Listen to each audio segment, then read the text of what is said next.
All right, we should be live. Dana White Contender Series Week 8. 2 more weeks to go. Let's get everything set up as we set up.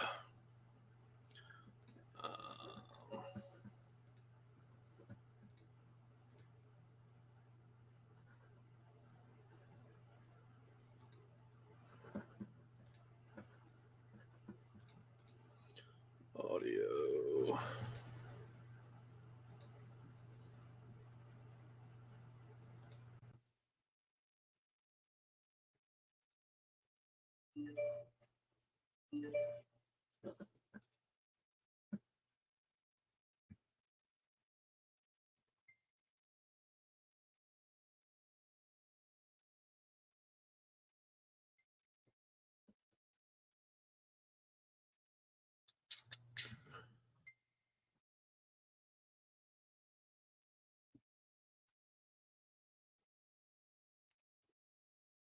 About 10 minutes away before the start of the show. Of course, then you have your little lead in.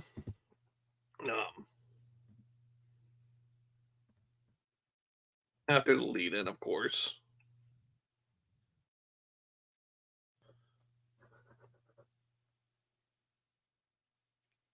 We'll get into the fights. We are live tonight on YouTube, Facebook, and Millions.co. If you're on Millions.co, be sure to give us a like and follow. On Millions.co, you can get 4 ounces of freedom shirts, hoodies, and more coming soon.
And for some news in my ear, I'm not hearing anything yet.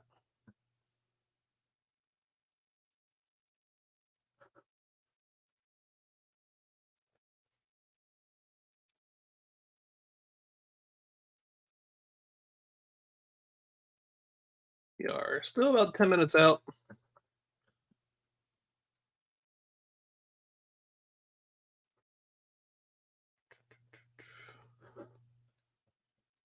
So until then, we'll just do some MLB until we go live for the fight itself.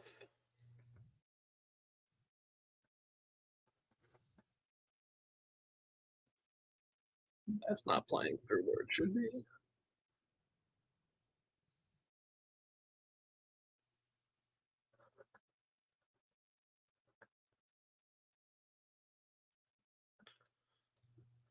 Now we should be good. Sound is going.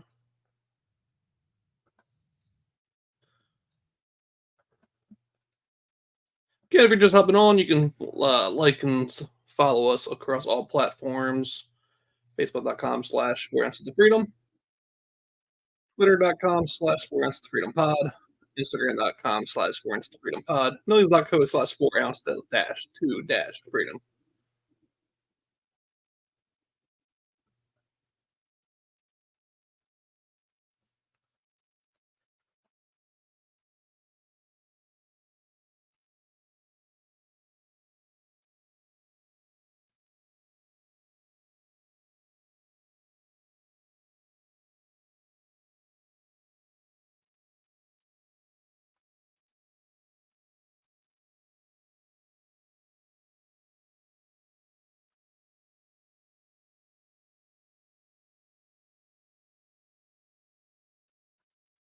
We have 5 really good fights tonight. Should be an interesting card.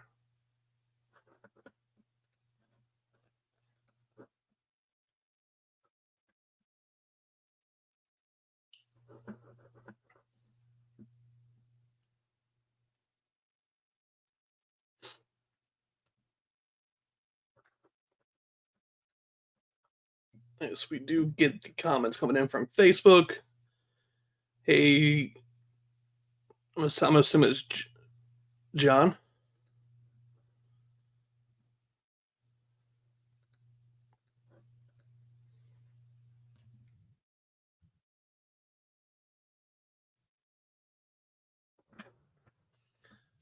Don't know what the next one was, so we'll do a quick translate. Hope we win now. Same. I don't know what we're doing, but I hope we win as well.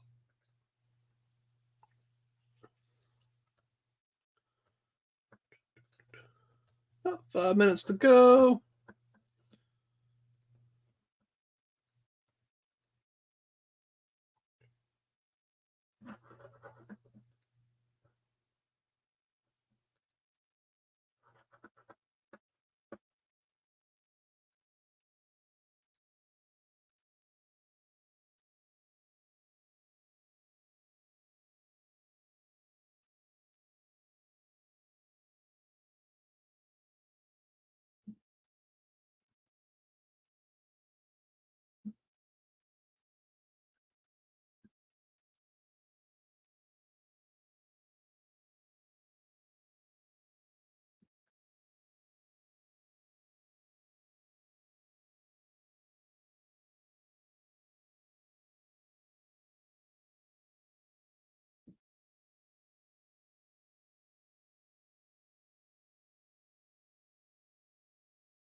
And a little bit of Chicago.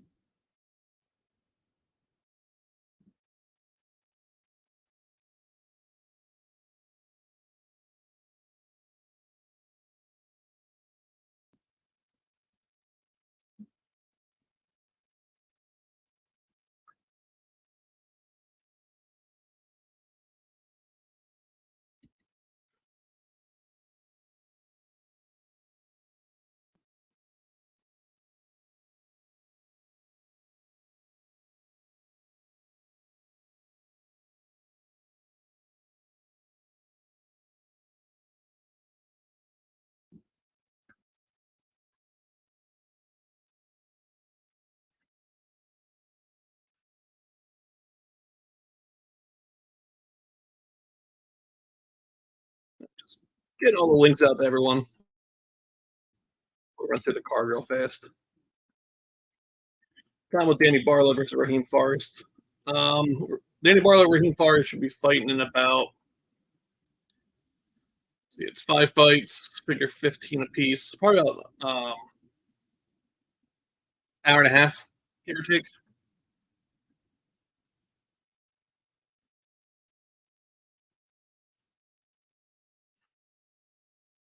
Uh, Keep in mind, the fights will be streamed separately. I'm not able to stream the fights. If you're looking to watch the fights themselves, you will need to utilize ESPN Plus or many of those lovely websites online that stream things.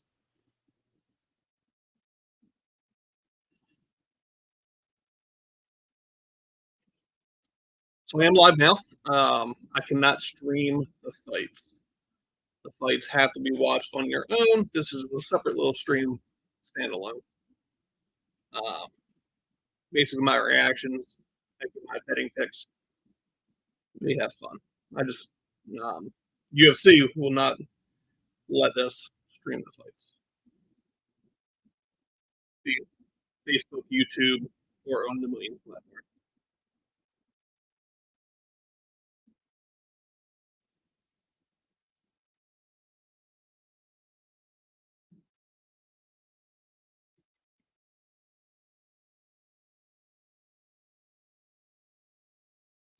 Yeah, these will all stream starting soon. Should pop up now.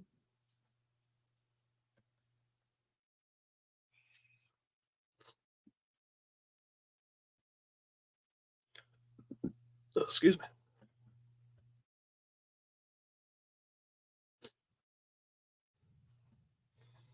Tonight's drinks are a little different tonight. I'm going with a little apple cider, and then a tropical theory from F3. Thank you to Harrison Rogers for those.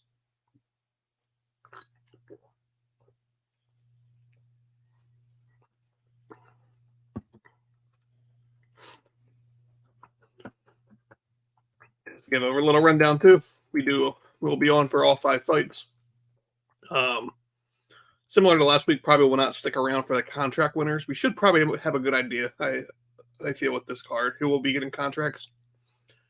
Main reason there is the reason why we stopping before the contracts are given out is mainly to go eat, doing a little light dinner. So we'll end up kind of breaking and then going for that. Opening is now running. They did the whole Danny Barlow intro where I believe that was the clip where they kind of mentioned the fact that both Danny and Raheem are from the same area. Pretty much every promotion in Memphis has tried to book this main event. And it was always felt, this should be on the next stage, be it in the UFC or on a show like Contender Series. And that's where we get it. We get it on Contender Series. Danny Barlow was originally scheduled to face Justin. I always forget how to say his last name.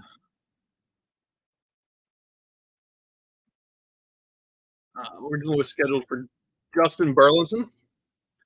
I have heard kind of rumors that Justin had visa issues, and that kind of brings in the replacement of Raheem Forrest. Raheem Forrest was obviously offered.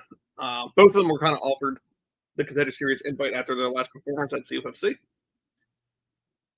Danny ended with a TKO finish, and then Raheem legit KO finish. I think it was like a 28-second knockout.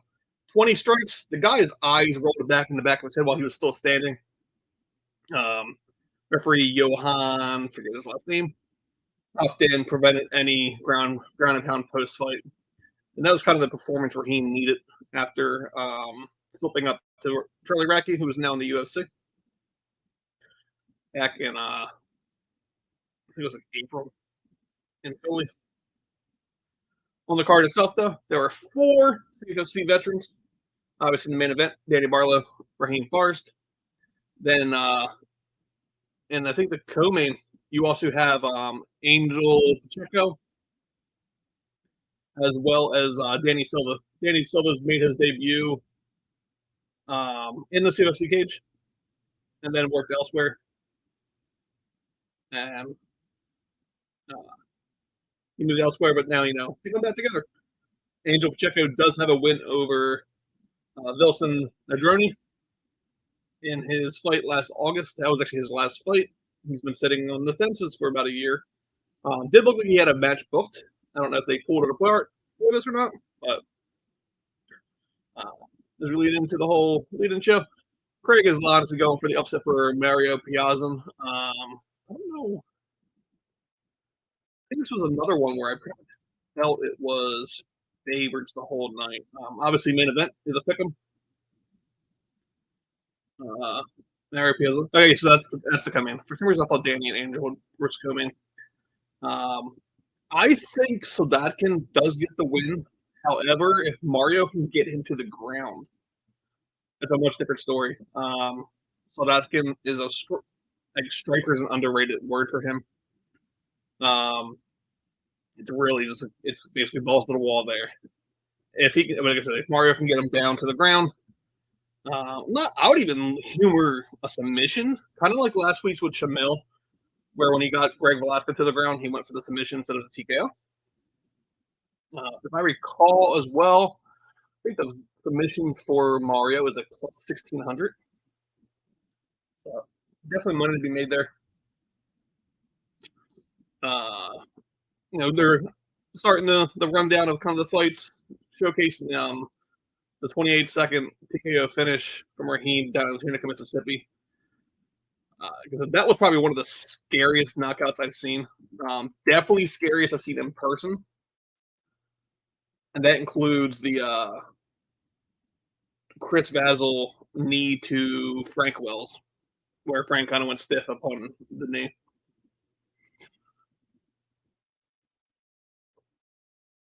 Looking at Danny Barlow's records, he is undefeated. His only loss on his record is one on the Ami scene to Keith Duell. Duell did.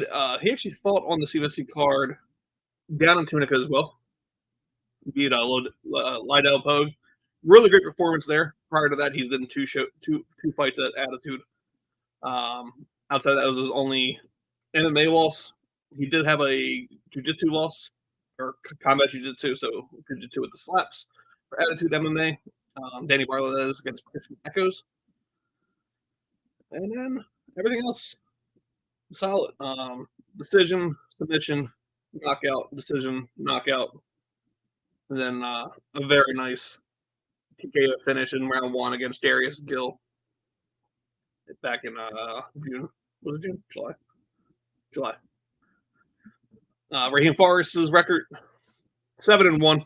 Only loss in his pro career is to Charles Radke.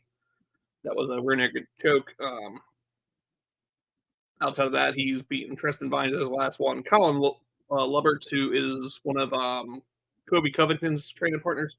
Trevor Allison, who is doing phenomenal in bare knuckle now. Donovan Beard, who was a former CFC champion, then did contender series against Bo Nickel, and just picked up, got back a good win column with a win over Trey Manley a week or two ago. Raheem's amateur record, he definitely suffered a handful of losses. He didn't even finished.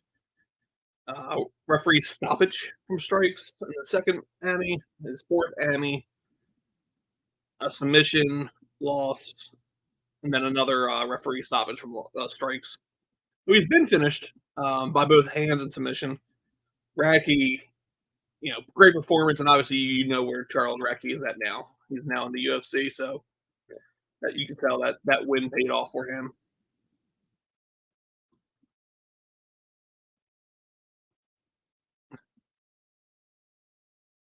So again, 5 fights tonight. Oliveira versus Madrigal. Short notice, Judice versus Karakati, who's supposed to fight Shevkat's sister. Pacheco versus Silva. Sadakakin versus Mario. And then Danny versus Raheem. So right into the first fight. I forgot to do a bet already, so let's see if I can get in ahead of this fight kicking in. Opening fight, I do like Oliveira by knockout. Other options for the first fight, I also do like the under. I do think Oliveira gets it done within 1.5. I'm not even against it being the first round, but I have this ability to jinx myself when I go directly for a round finish. Kind of serious. So Oliveira minus 265 favorite. Madrigal plus 215 underdog. Under 2.5 is plus 238. So if you like Oliveira, you might as well do the under. Even the point spread minus 3.5 is at minus 225. Point spreads in MMA, you either have to pretty much get unanimous or a finish. So I would actually look at the props for that one. Oliveira by knockout is minus 110. Knockout or decision is minus 250. By finish is minus 150. I'll risk it and go by knockout. Mix that with Carly Judas. I think Judas might even get a knockout in the second fight. Do lean Danny Silva. Do not be surprised if Angel Pacheco does upset Danny Silva, but I would definitely lean Danny Silva there. And then, as I mentioned before, I'm on the Sadakin chain. Piazza does have a chance to finish if I think he gets to the ground. And then, like I said before, like I've never seen odds I agreed with as much as the main event. Danny Barlow did open up as a slight underdog, and by underdog, it was even barely a difference.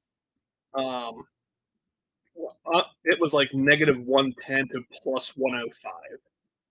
Now we're looking at minus 112 for Danny Barlow to minus 108 for Raheem Forrest. I don't see that going anywhere else. Even the over and under, minus 110 for the over, minus 120 for the under. I do think someone is getting finished, and I think Danny Barlow gets it done.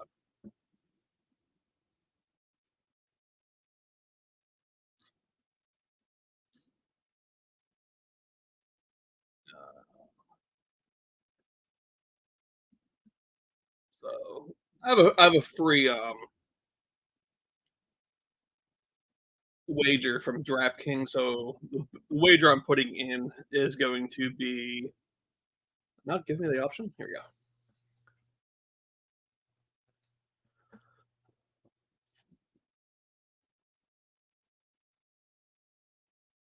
We're in. So now that it's in, let me read it.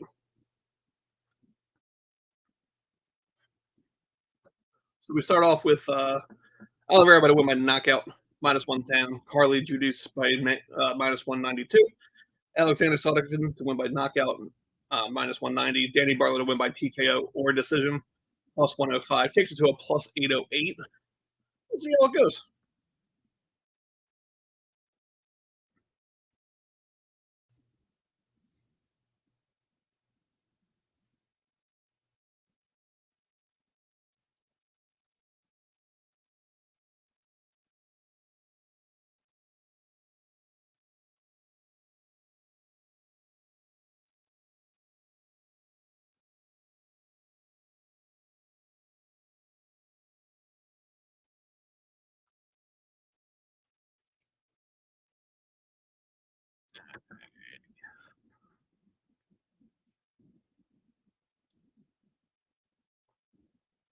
Do wish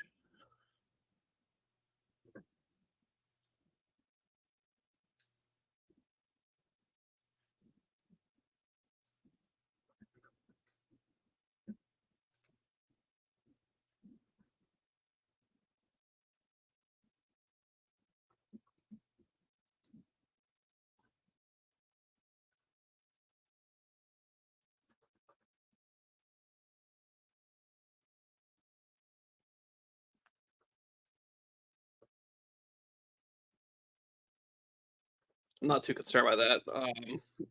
The comment was this is Madrigal's first fight outside of the home country. As you talk to any fighter who's been on Contender Series, it's a whole different animal anyway. Once you get into Contender Series, how do fighters with a viewing party end up winning? Um, Actually, a lot. They've been doing pretty much every fighter seems to have a viewing party this year. Um, Especially if it's like international. I know last week Dylan Montello had one up at Law, and it didn't go his way. Um, I think Velasco had one over at the Institute Muay Thai that didn't go as well. I don't know if Shamil had one. Uh, But for my I believe everyone kind of has their own viewing party. They want that reaction, and then it also helps them add in the when they do that whole contender series like promotional video when they get their first fights and all. They can kind of showcase like the fandom.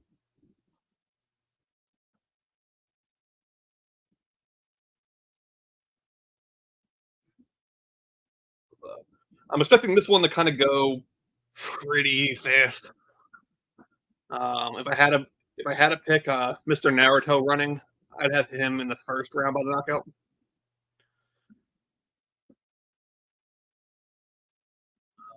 Not a good point when Yanni's on the same page as you.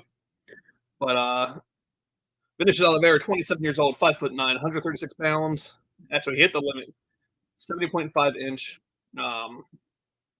33 on the other side, 5'7", 134.5 pounds, 71 inch. all four bantamweight winners did receive contracts thus far this season. So Mark Smith as the referee. So a little bit of timidness real fast, just to start off the fights.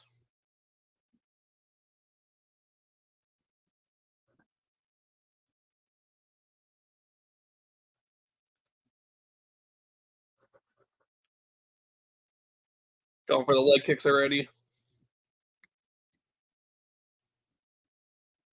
Quick left on Oliveira. He's nailing the fucking leg. Little team kip already attacking the body as well, going up top with the head kicks now too. Back to the legs. Nice punch to a shoot from Madrigal. Probably really smartest move so far from Oliveira is moving it around, but then he goes out and starts giving back the cage again. I don't know. He likes fighting with his back to the cage. I haven't done any tape or any. I've never seen Oliveira fight.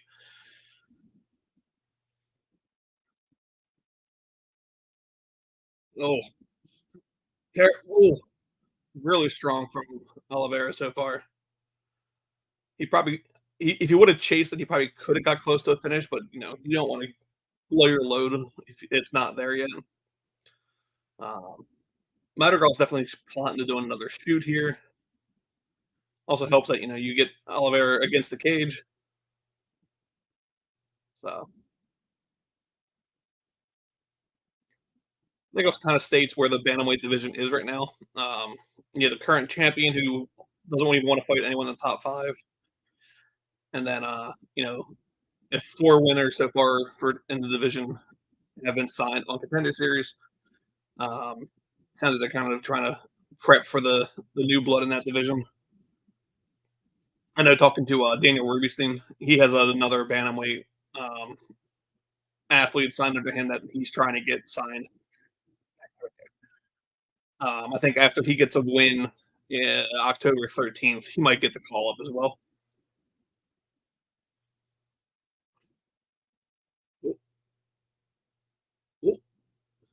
So he definitely Madrigal got a little wobbled by a right, and then it was a flying knee to like the abdomen. Madrigal definitely has his arms kind of low.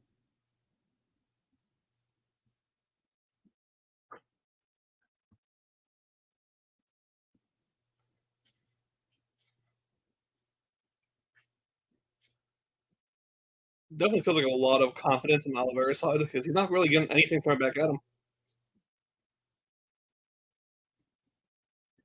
And there's a knocked out flat. You got a holy shit from Dana White. So yeah, first round TK, not even TK, first round knockout finish for Oliveira as I predicted. Um, he has a pen or something in the cage with him, which is weird. Translator is already in the cage over with by Matt. He want to say Masvidal, but it's like Maz Drigal. So it was a left hook that just flattened him right in front of Dana, Mick, Sean, and Hunter.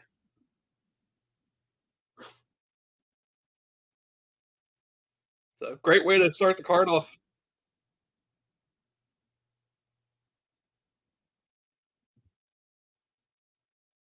I think it's safe to say that's a signing for tonight.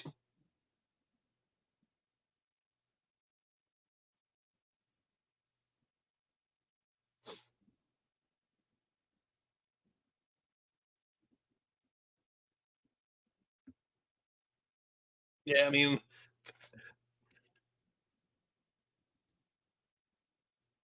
I do like the fact that I've been hating this the past like week or two with regionals, where when someone gets knocked out like that and they make them go stand for the official decision. Like the way he went down, that's what you have him basically Get him back to his, get him back to being himself. Get his like conscious back, and just get him out of there. Get him to go get checked out. Um, Is Dana White's going live already?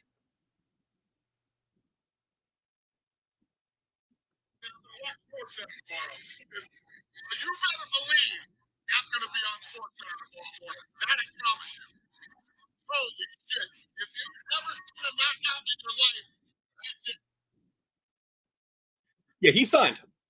There's no debate there. That is a signing. You have Dana running to Facebook or Instagram live right away.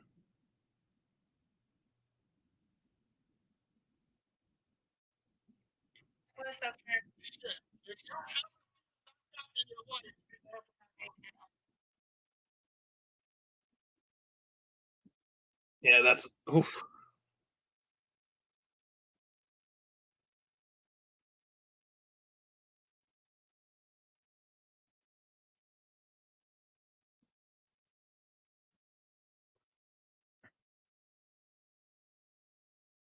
Yeah, I mean, Dana's still alive. It's amazing. Like, there's no debate on that one. That was that was a beat Joe Pfeiffer style knockout. Like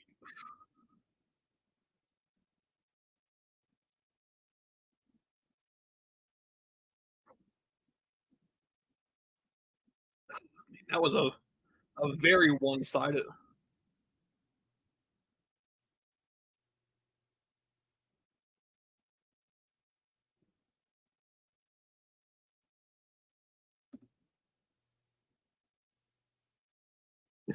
I like how Sean and Nick kind of were just like, "What the fuck?" And then Hunter just looks like a Gotham victim, or not a victim, a Gotham villain.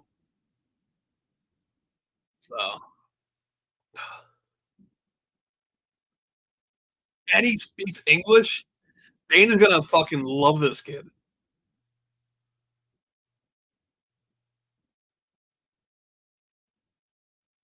So 19 wins, 15 by knockout. That's crazy. So if he gets another, even if he gets a win next time out, that is 75% of his wins are by knockout. That's crazy.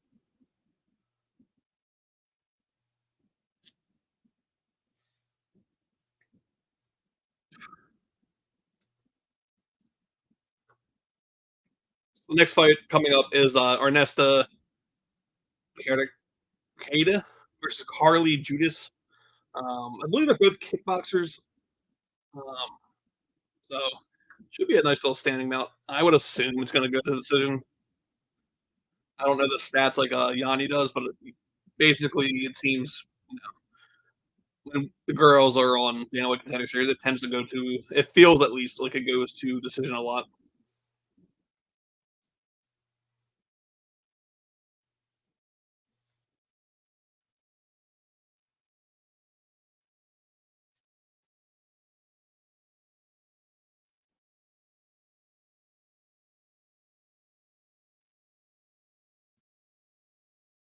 Let me go close the door now.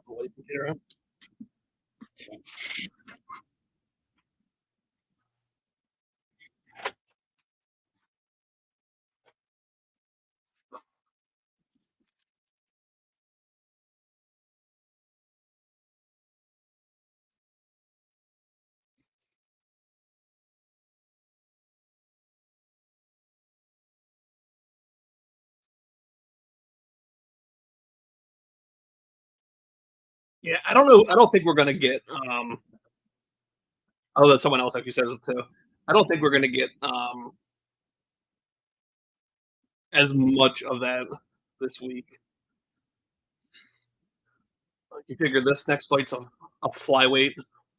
Kind of feel this fight was originally booked for Shevkat's sister, who just injured her shoulder. I mean, Carly Judas has 3 career pro MMA fights.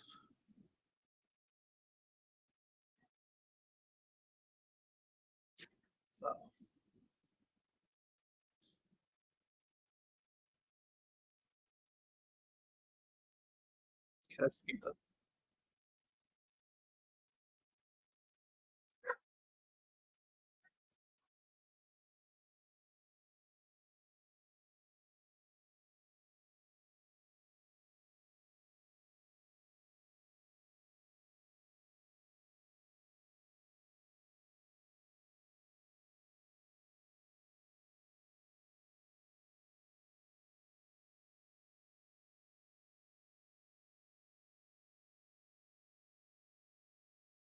So I did see some people say this might be a knockout finish. I just don't see it in this one.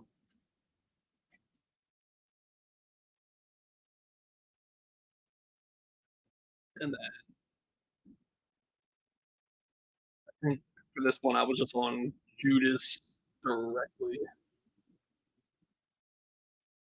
Yeah, I got the Oliveira by knockout, and then I'm on Carly Judas at minus 192 for this one.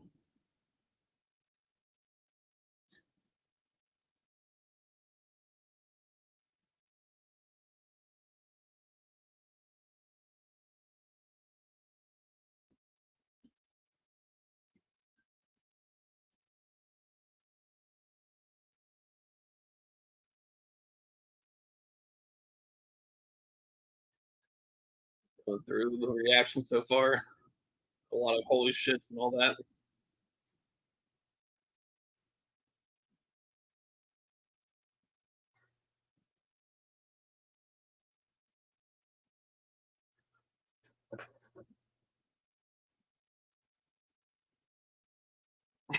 So there's actually four. Manny Barlow, Raheem Fares in the main event, and then you have Angel Pacheco and Danny Silva in the middle fight. Angel Pacheco beat Vilson Negrani last August, and Danny Silva debuted in 2000. He only did one fight with them now.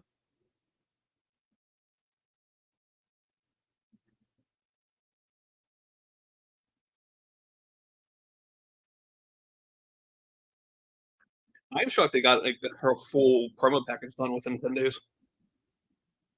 I know like all the other guys they flew out a month or so ago.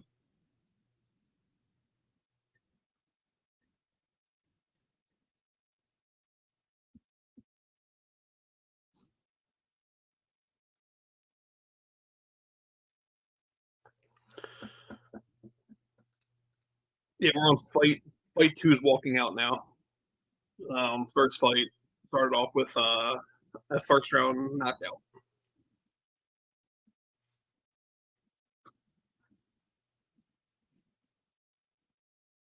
And technically, Rose Namajunas is technically Lithuanian as well. But of course, she's born, I think she was born in the US. Um, what I missed. So, Oliveira, I don't even know what his first name is. Oliveira got a really sick left hook knockout. Um, kind of hit the right, grew the left to kind of push him back and then hit the left and knock him out clean.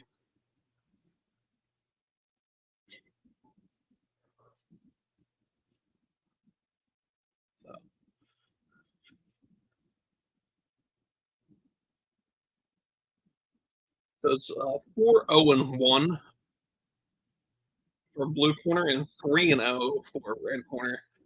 Kind of just showcases again like the entry level for women MMA. But there's not a lot of it is so small right now. Um, you do see promotion starting to pick up. I think especially since Invicta's not really doing as hot lately. You have CFFC bringing back their women's division. LFA has somewhat.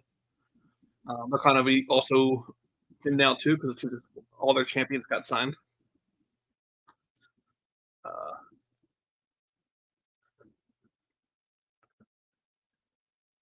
yeah, it was always combos.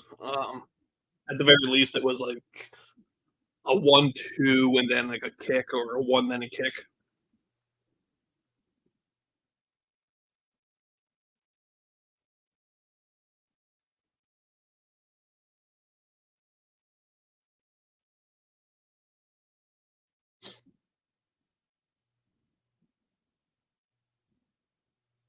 And like I said, I believe both of these two have kickboxing experience, so I'm assuming it's gonna be a standing vouch. Now, when I say kickboxing, one of them, I think it's Karascada. She fought this girl in Florida who was like 1-8 when she fought her. She's now 1-14. To give an idea of the level of competition she's faced in her kickboxing. But at minus like 170, 180 for Judas. Um, the only downside really is the 10-day notice. 24 years old for Carly, 5'7", 125.5 pounds, 68-inch reach. Ernesta is 25, 5'9", 125 even, and then 71-inch reach. We'll see how this one goes. I again have Carly straight. No method of victory.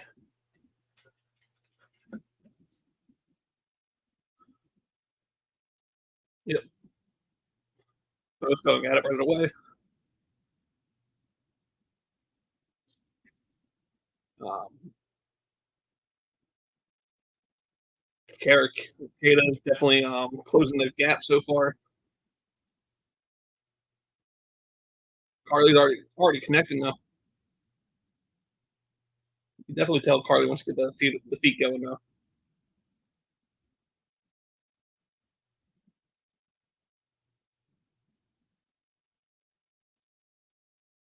Carly's eyes are focused. Like she has not broken looking at like uh Ernesta's eyes.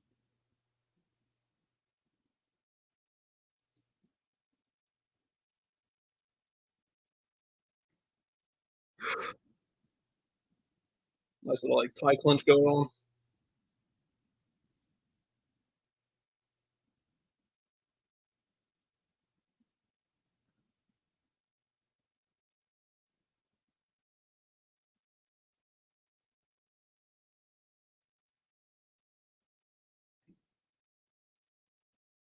Much better fight than I expected, especially on 10 days notice for Carly. She's starting to throw the she finally got the head kick up there.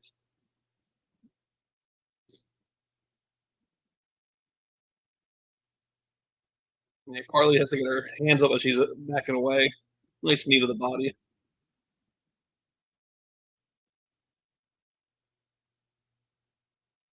Judy, not Judas, apparently. Things are going strong.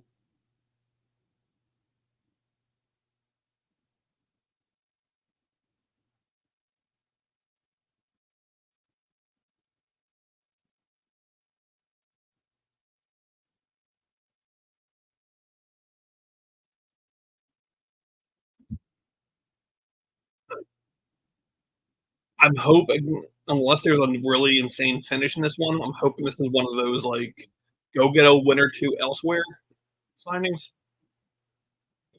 Because what I'm seeing so far, we are about halfway through. We are now halfway through the first round.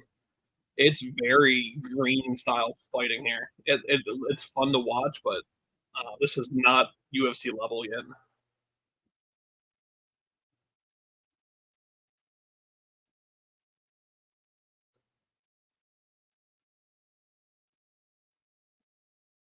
Lots of great knees to the body of Ernesta.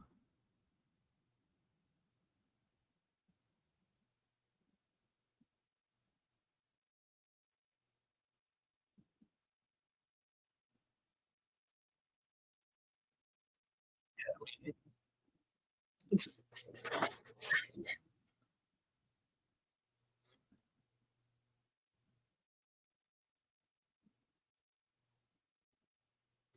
it's not a bad fight. I feel like I'm shitting on them. It's not a bad fight. It's just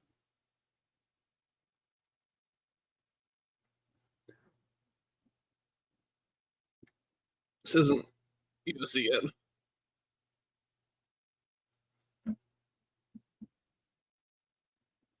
As the champ states, he's pretty spot on. Carly's landing. It's just she looks really nice. Um, Carly's definitely pushing, but it's definitely not a UFC caliber. Like it looks like a 4-0 and a 3-0 are fighting. And yes, they have kickboxing and boxing experience. That was a really nice kick to the body.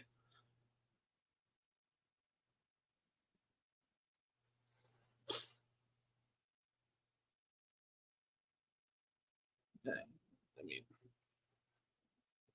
it's give one, take one so far. Takedown's actually a smart idea here. Um,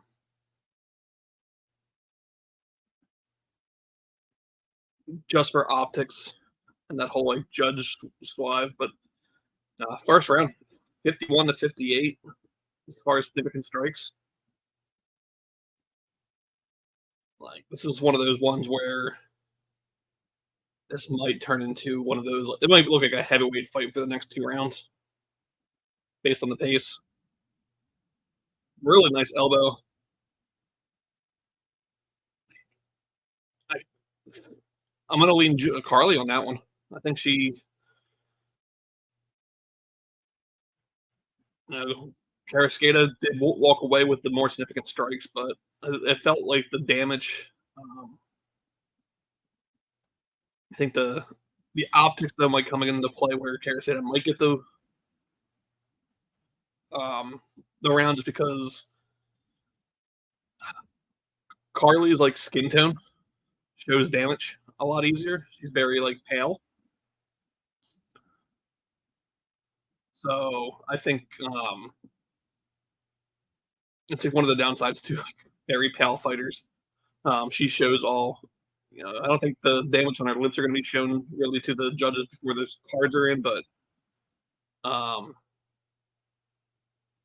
yeah, pretty even round. 50 at the time it was 51-58 as far as significant strikes when they showed it, and then Carly got those elbows to kind of wrap up the round.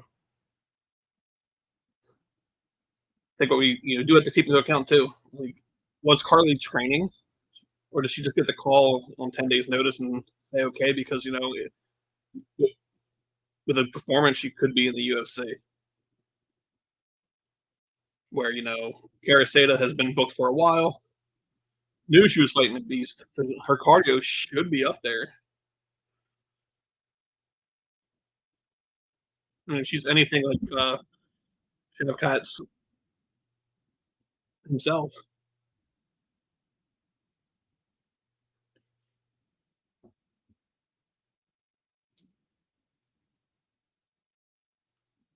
would be nice if she can get her against the cage again and use those elbows again.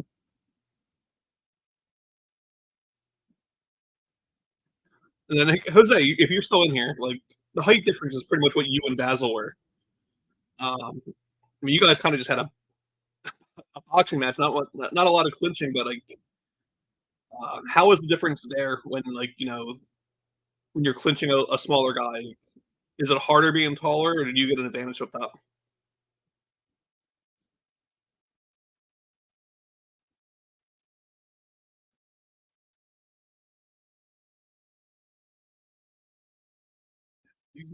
His elbows are nice.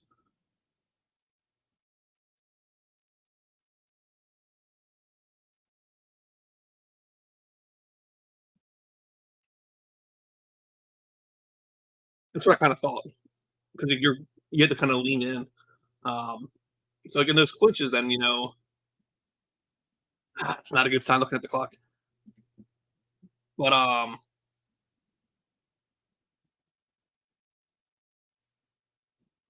she looked good with those elbows and all in the clinch, but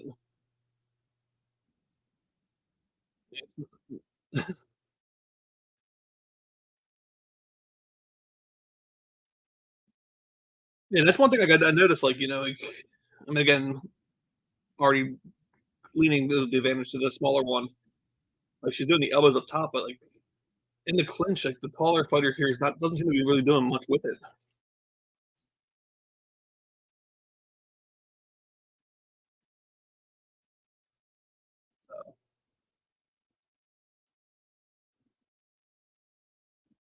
I don't really think she even has any.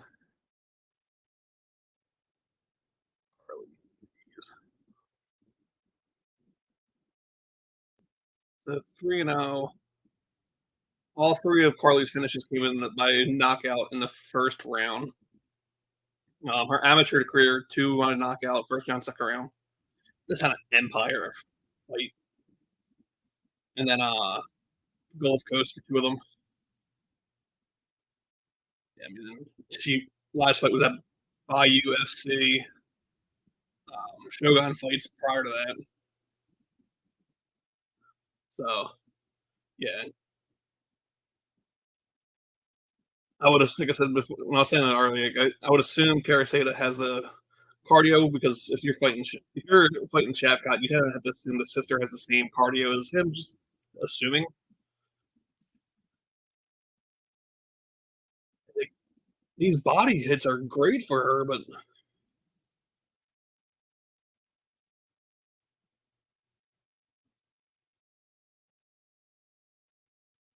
she's also getting a little more timid as she throws these kicks and all too. Carly, Judice, that is.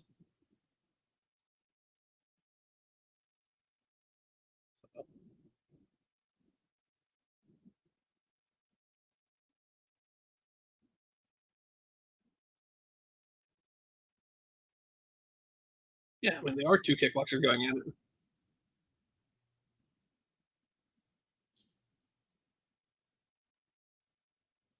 So, I mean, the reference there, the softball to MMA, it's nothing new.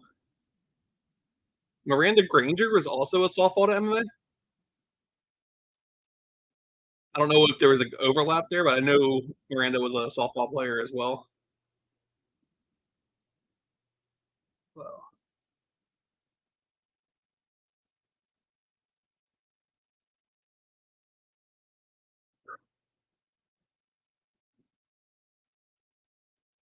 I mean,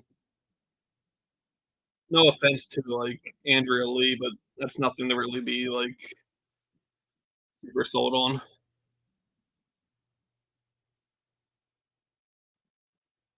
I mean, I might be wrong with this contract. This might be a contract fight. Dana seems hit and pleased at least. Hey, Vincent Puzen.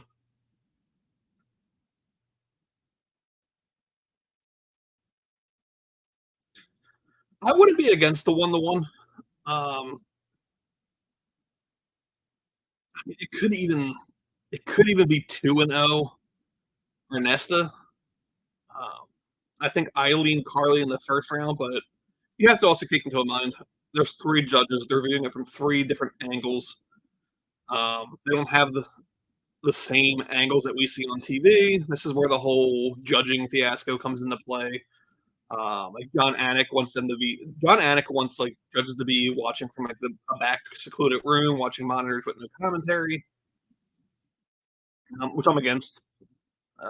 Very rare. I don't agree with John Anik, but um, I, I, I don't even. I'm not against the whole like increasing to 5 judges and having them, at 20% intervals around the circle. Um, but the 3. I think the big factor is you have to keep in mind that they see it from different angles. So great start in this round for Ernesta. Aaron Bronstetter has a 2-0 Judice or Judice. Um, yeah, that's the thing too. Like, I don't even. It's going to come down to like what angle you're watching it from. Like, I'm okay with it being 1-1, but I think 1-1 leaning Ernesta going into the third. He gets that, I don't know if it was a slip or what that took her to the ground to start the round. But my whole thing is it's not even like the records. It's even the level of competition. I mean, neither have fought anyone super impressive, um, but enough that it's worth watching. I think if Judice can get a takedown somehow and can just get some elbows on the ground, it might be better. But um, she needs to at this point just kind of like bite down and just swing for the fences.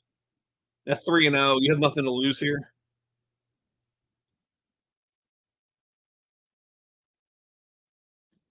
I'd be curious to know who Carly's under.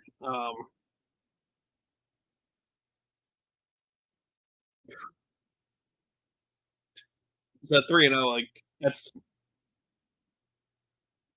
kind of rare to get the invite in, even in the women's division.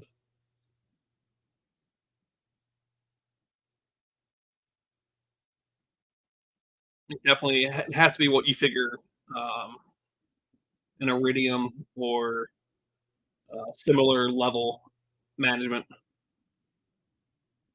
'Cause again, like who's I don't want to diss them, but like who's watching Bayou FC? Like you're watching Bayou if you're down in like the Louisiana area.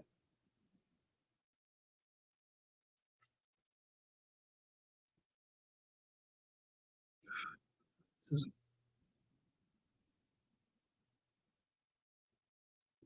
really much better fight than I expected.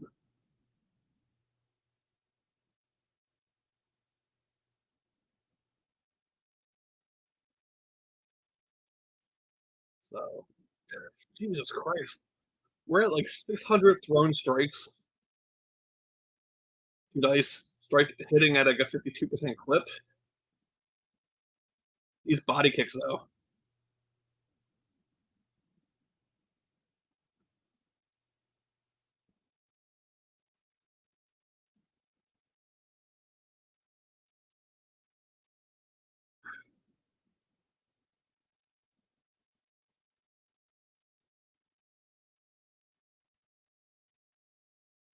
She's still stepping out. She's still. This is a girl who's never in her pro career never left the first round. You figure even her amateur career, you have to assume in the second round and decision that's what 6 minutes, maybe nine.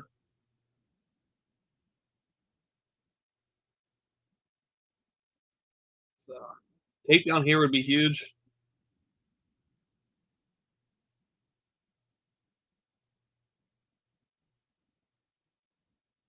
Jeez.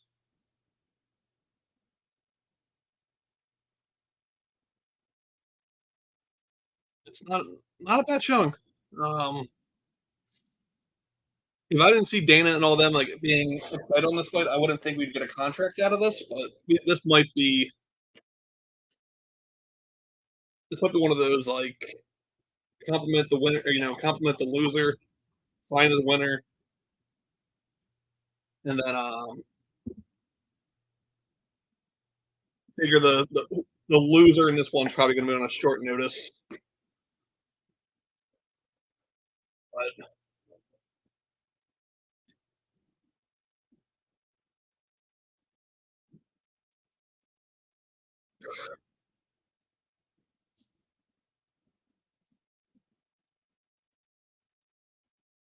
yeah, to the final bell. Talk about gassed. Yeah, Mick's ready to book them.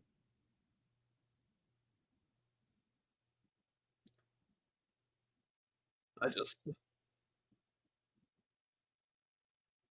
I seeing what is in the regional scenes and seeing a 3-0 and 4-0 get a shot here.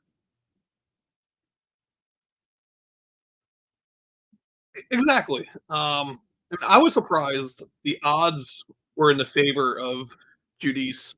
I went on Judice just because that change of opponent, like Judice didn't have to switch up everything. You figure Carrasqueta, her initial game plan was don't get taken down. I think I'm assuming it's gonna be a split. I mean, Arnesta 204 significant versus 151. You know, definitely took each round on strikes, but quality over quantity. I think Carly's punches did have more behind them. So I think it's gonna be 29-28 both, and then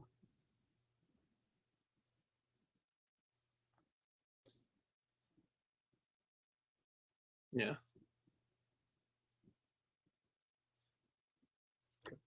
Jodeci, like the hip like R&B band.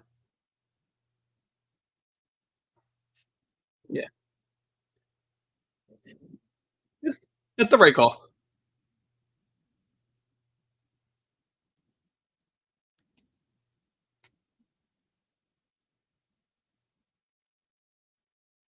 Yeah,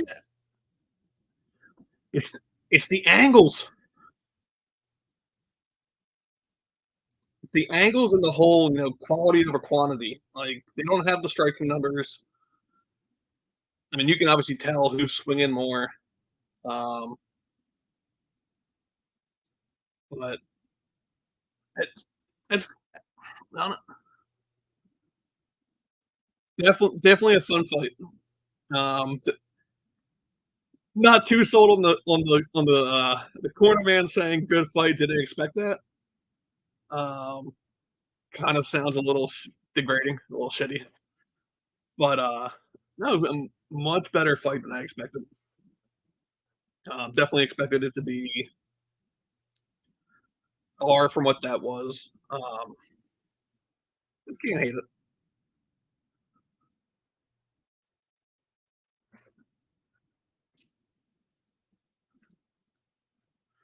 and I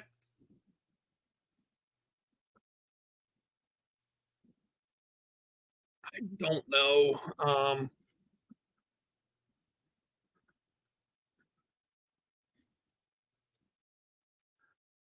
UFC Ross.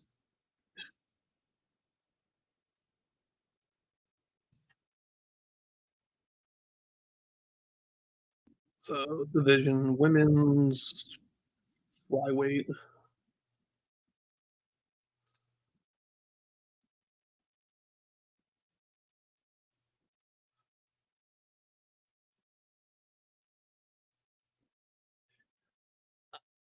I don't mean this mean. Paris Skata could beat Juliana Miller. So there are people in the UFC she could beat. Um, yeah, Juliana Miller she could beat.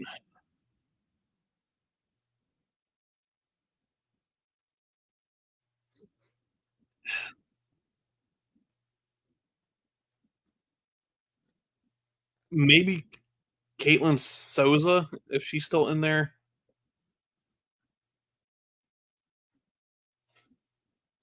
Um, Victoria Leonardo might be another one.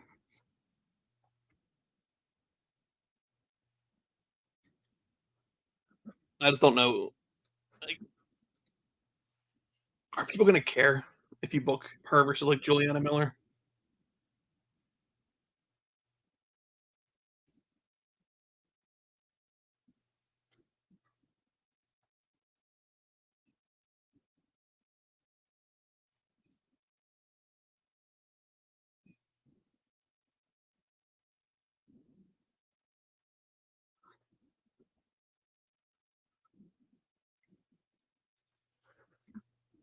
I mean, again, not a bad fight.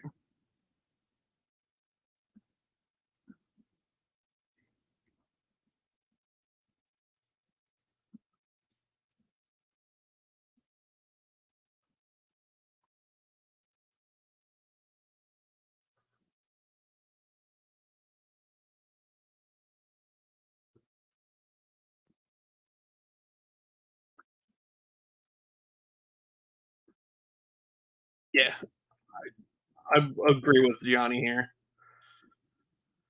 Um, I don't assume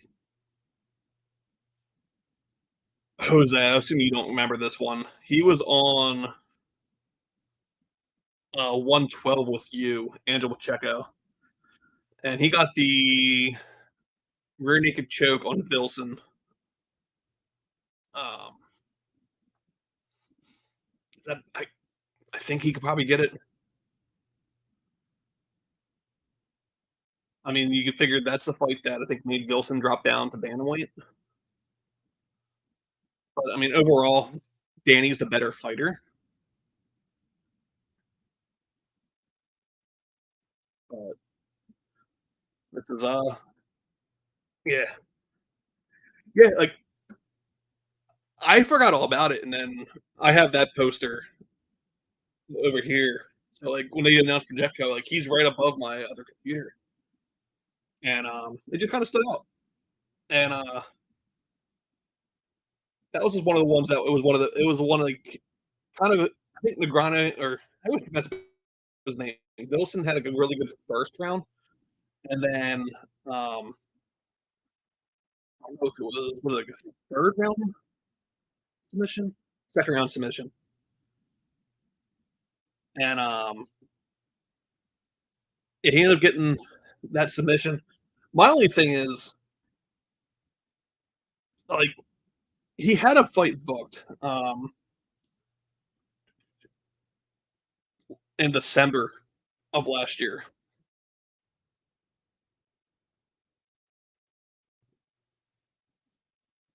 Yeah, like, and then he went nowhere. Now I don't know if that was similar to the co-main where there was plans and hope to do more with them. I mean, there's the fight right there, the flying knee, punches, and then the rear naked choke. Um, yeah, and then CES,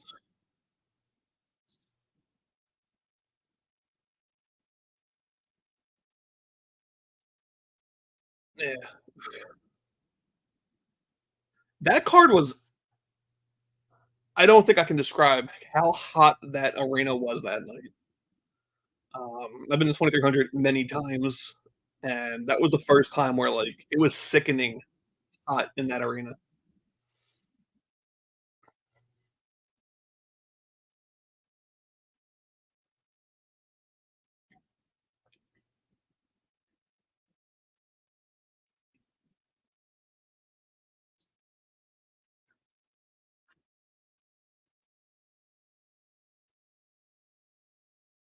And then again, Danny Silva did debut in CFFC. I think it was like it was an early one, 55, 55, 75 against Johnny Soda. They were both debutants. Um,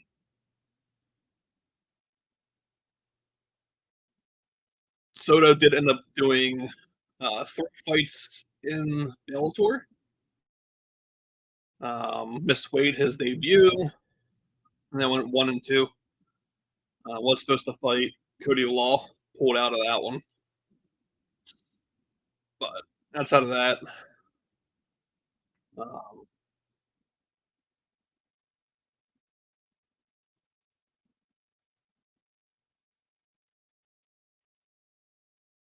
you know, Danny Silva. I don't know who was I just looking at. That was Johnny Soto. Um, Danny Silva debuted. His in his pro career only losses to uh, Kanan Kawai, who is out of Extreme Couture. Currently fights for UFL. He was just on that UFL 3 with Scuba Steve.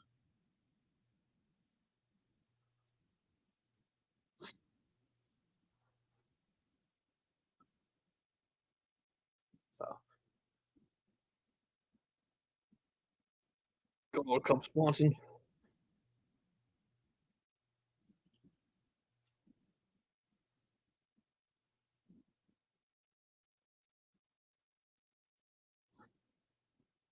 Yeah, I think I wouldn't be surprised to see Danny get late first round, early second round finish.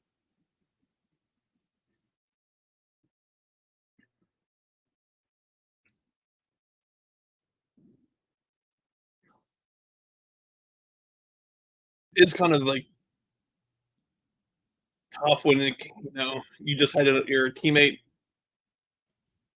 come short. Was it last week?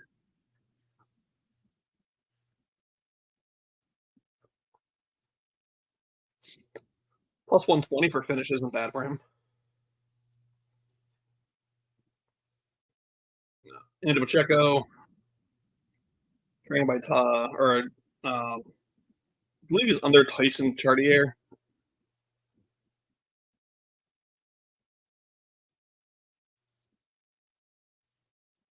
That intro was pretty good fun. Introduced by his dad, kind of throwing a UFC DVD at him, and it was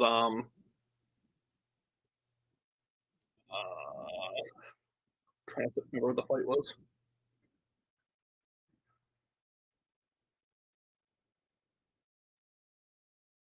Eves Edwards doing the spinning head kick to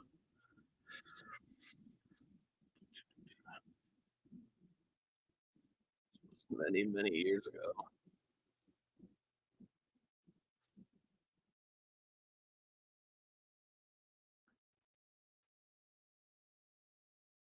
Josh Thompson flying head kick to finishes UFC 49. Uh, that fight, Randy Couture versus Vitor Belfort as the main event.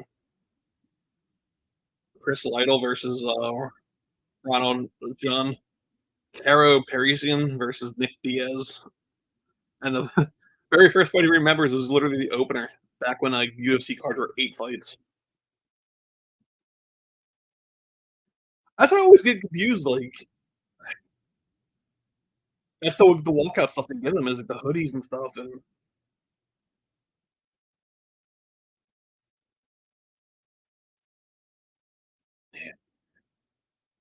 see, that's getting a little overrated now. Like, there's many contracts. It feels like everyone's getting a contract this season. Got to keep those payouts low for cards.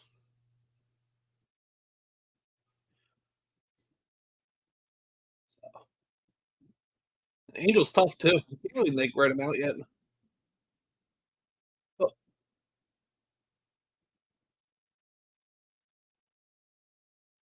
oh,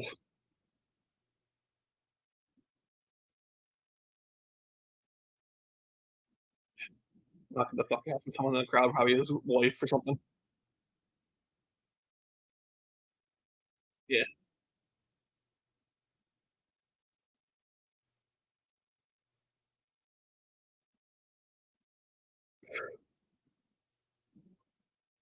yeah, he's definitely like quick. I mean, if he can at least get some senses back and just start firing.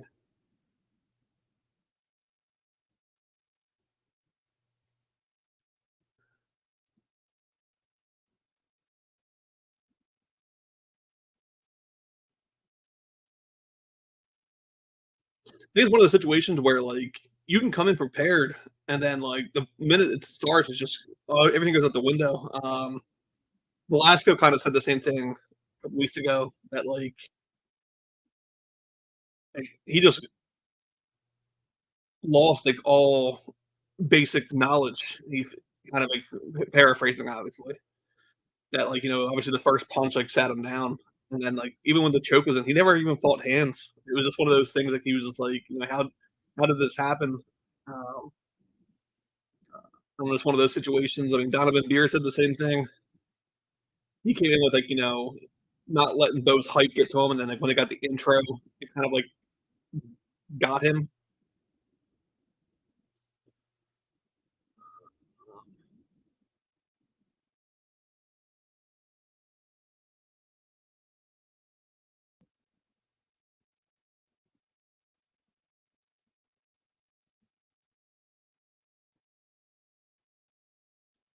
On this Parrot fight.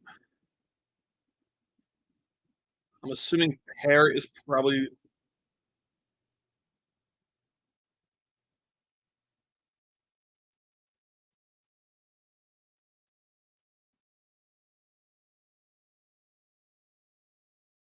assuming I'm assuming you're probably meaning Piozin, maybe? That's the next fight, Javier.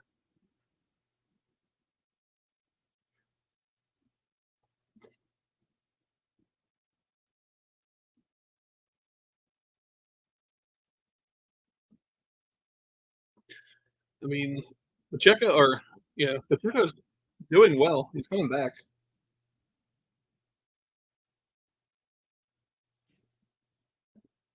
Literally just as I said it to like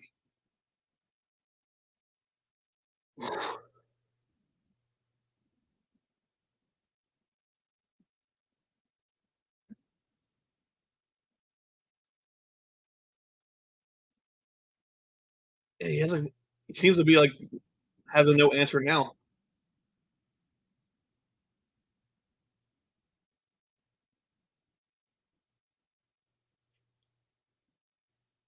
It's landing, but it doesn't seem to be doing what it was doing. Um, like when it was landing at the start,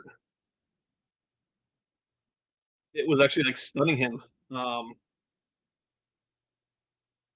where this time it's just kind of it's like it's touching him now.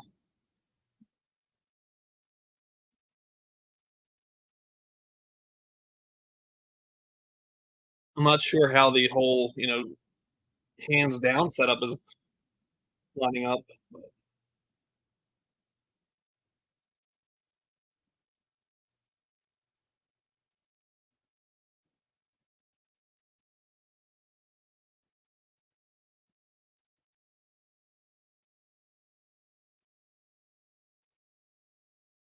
Body shots are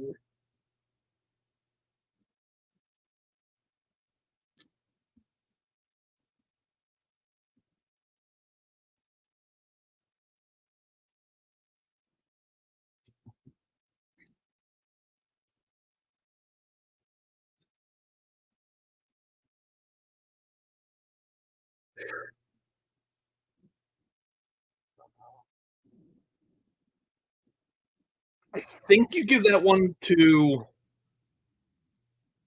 Silva because he had him wobbled, he had him knocked down.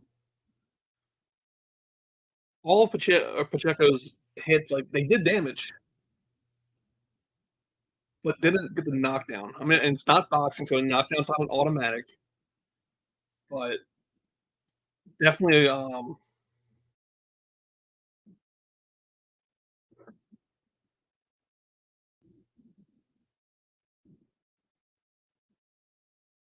yeah, definitely a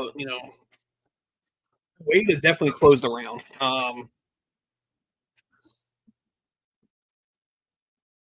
Angel looks a lot more relaxed. Danny looks a little more, hyped.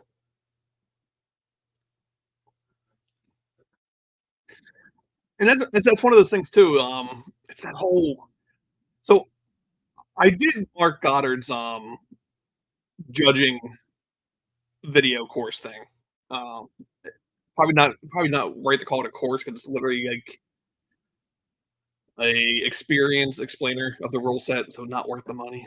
Um, and his whole emphasis was a lot on quality over quantity. So like, even though Angel got more, I, I feel the drop would have gave it to Danny.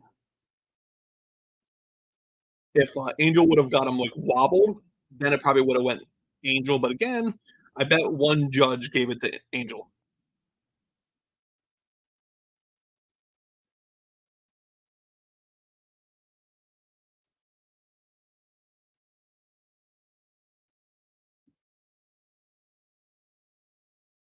I like that they're like pulling random stats out this time just to kind of give each guy like the emphasis. Like normally you get significant strikes. Now it's like, oh, distance strikes. Like they're gonna drop and give us like right right hand strikes versus left hand soon. But yeah, like, Danny's chin or Angel's chin's holding up extremely well, especially after the start of the first round.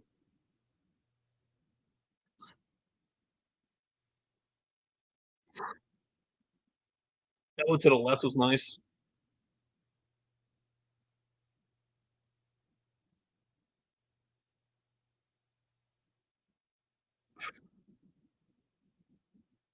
Tyson's definitely not like an Angel being on the against the cage, like, back to his cage.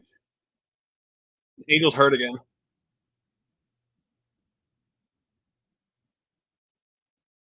This might be the time to like start doing the body kicks to like the liver side.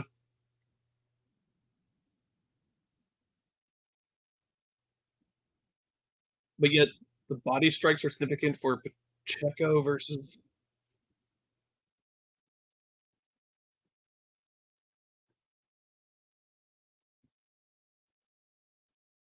like, yep, there's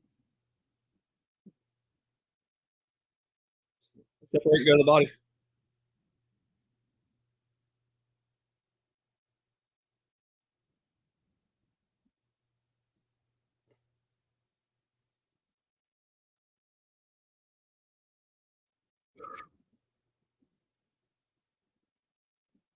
I said you have to go to the body. There's no point doing the headhunting here until you can get him to drop his arms to cover up that right side. Then go back to the head.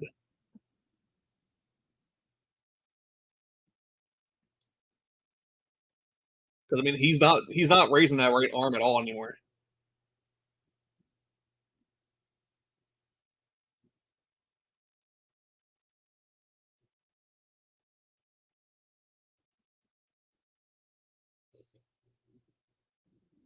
I mean Mark's getting ready to call it, but like him just going against the cage isn't enough to call it.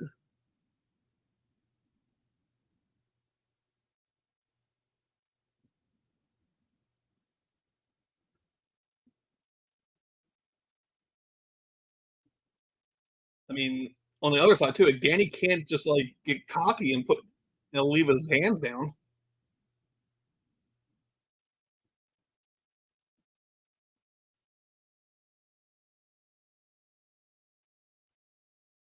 Like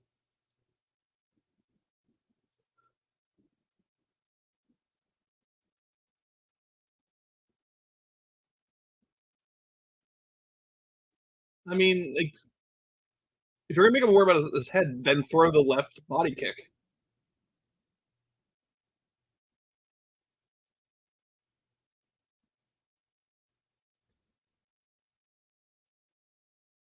Having fun though is how you can get caught yourself. Like yeah, like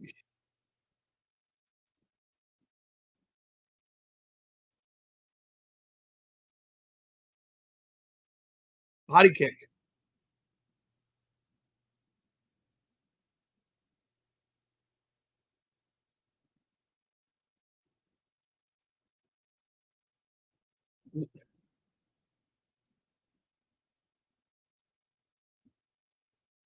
Like, why?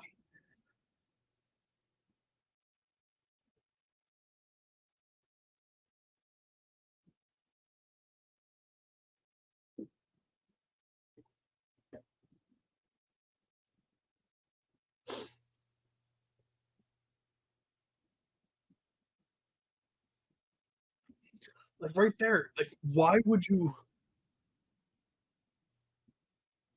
Yeah, I mean, I don't like the fact that he's just like he's getting cocky about it. Like you know he's hurt, so you're gonna showboat. Like go for the finish. Like, this is how you. Because I mean, like Dana is standing and clapping all this nice and all, but like he's notorious for being like that was a good fight, but you didn't want to finish.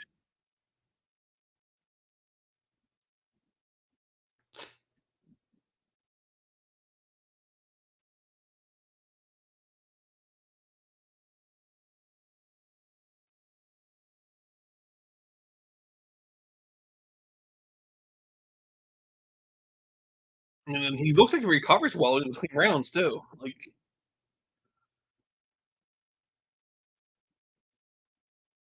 yeah, go to the body.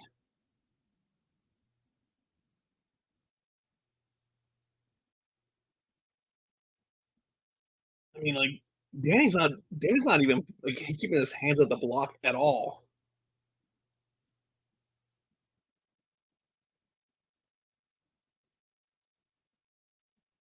Yeah,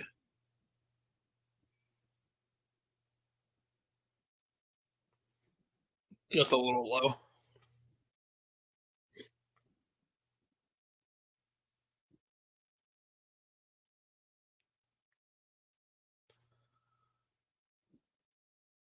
It grazed.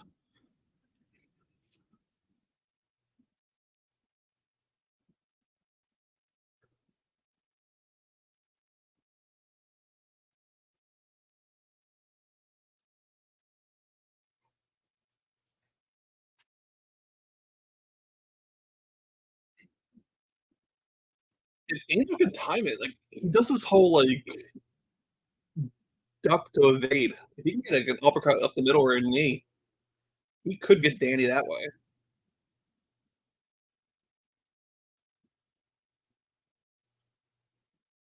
Like,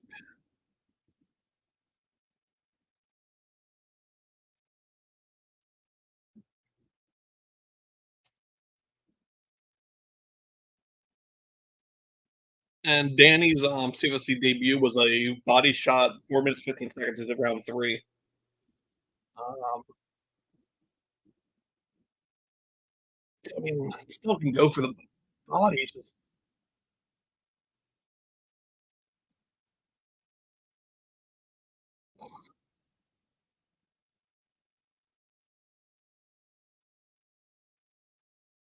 yes.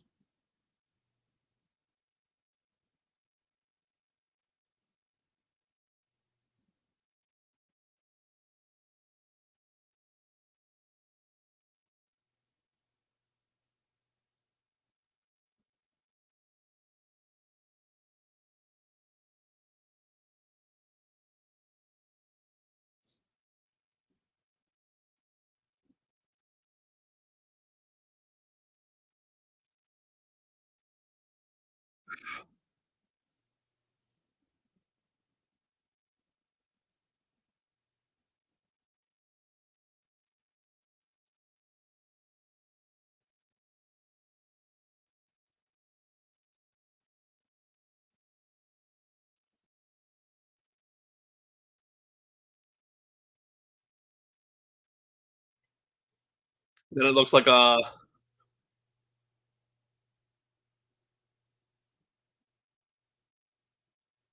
UFC China is now basically being announced now. Main event, Song Yudong versus Peter Yan, December 9th. Not official yet for in Shanghai, but that's the plan apparently.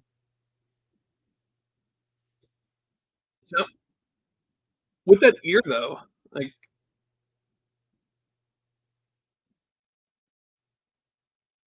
Mark's gonna step in.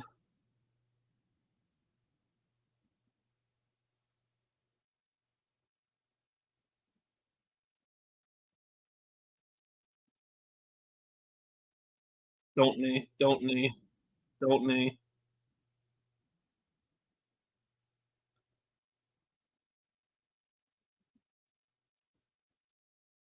And see, technically, that knee would have been legal. Nevada has the rule where you actually need to be weight bearing. Um, and he wasn't really putting weight on that left hand. So that knee, upon review, could have been labeled legal anyway if it was called illegal.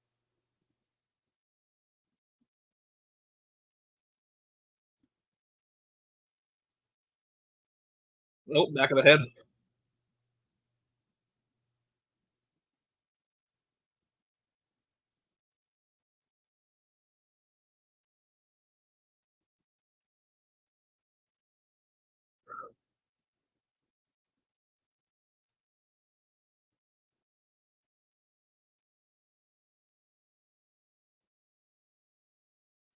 Yeah,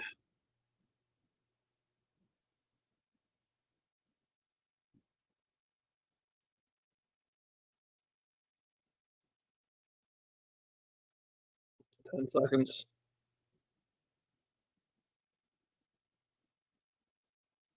Mouthpiece out.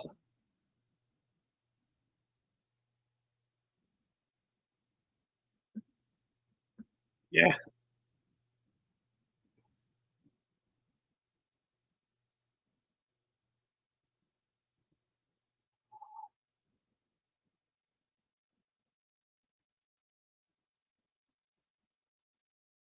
Damn it. Danny could have finished that like several times. Can't hate on him for not chasing a finish in a lot of those situations.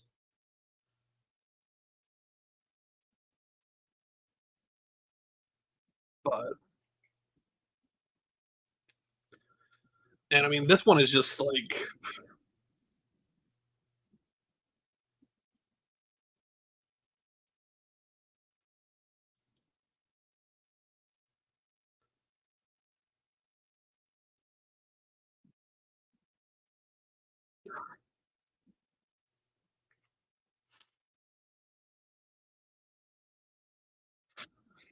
Jesus,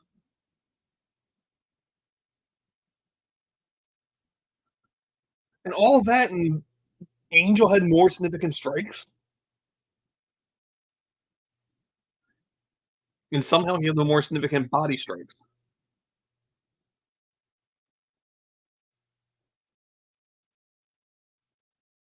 Yeah,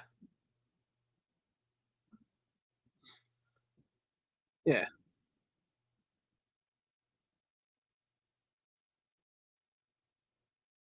So I I wouldn't be against Angel getting an offer, but I'm just like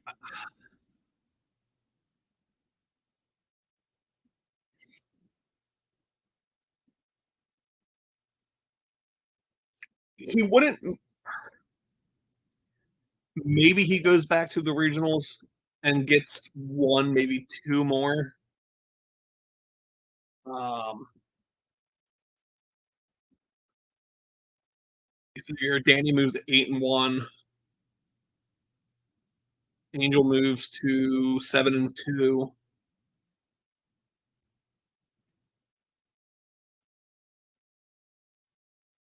Um,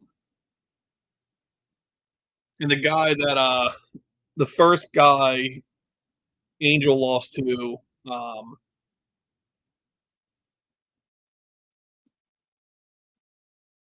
never he did PFL 2021. He got choked out. Was supposed to fight Scylla Hatley at B2. That got canceled. Was supposed to fight Joe Giannotti, but the guy got injured. Did just win a Cage Titans.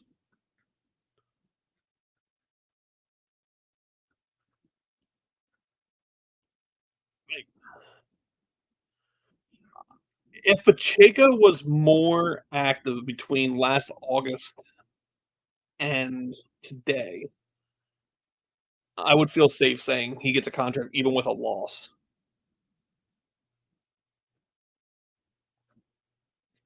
That that's definitely the angle right there. Angel will get better just from this alone. You figure between whatever's wrong with the ear, um, he'll be out for a little bit.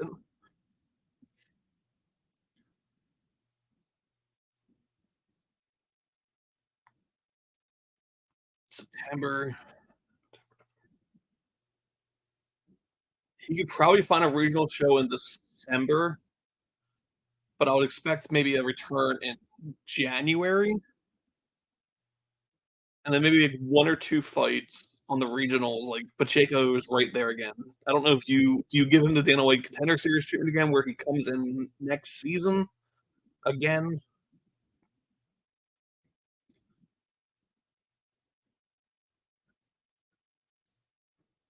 but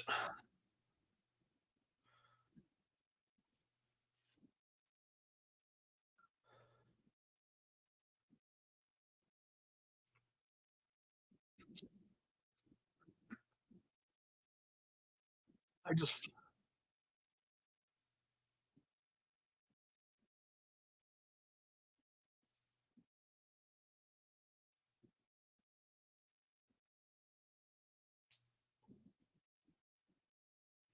and he's smart at least, at least realizing like not to chase the finish.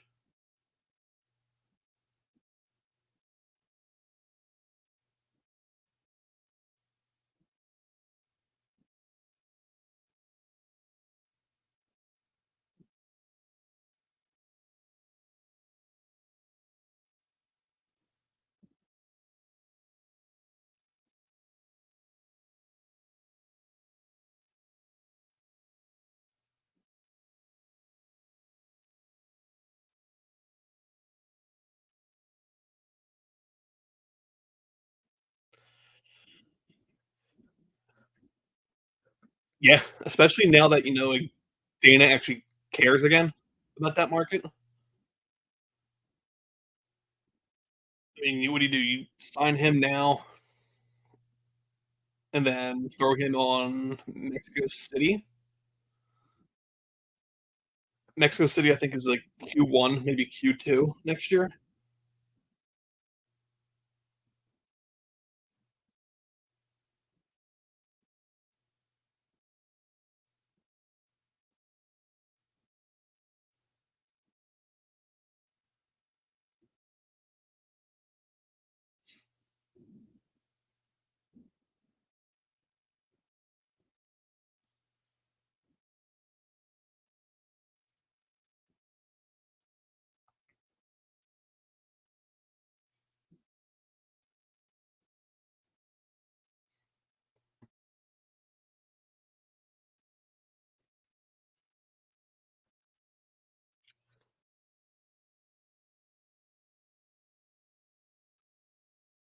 BJ's killing it in Apex lately too.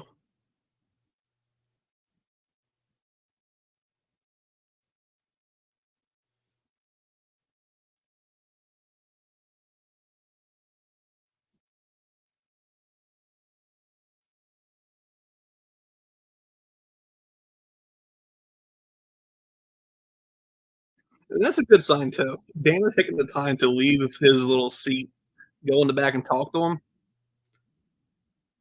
You could probably assume Angel's on a short notice track now.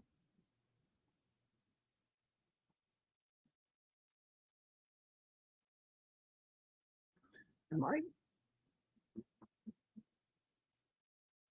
Let me see if I am doing. Think I'm scheduled to do another stream next. Yeah, I'm scheduled to do another one next Tuesday. Who's on next Tuesday that had my interest?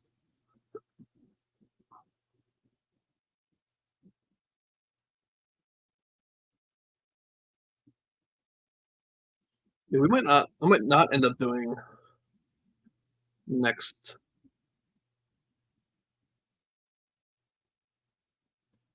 All right, so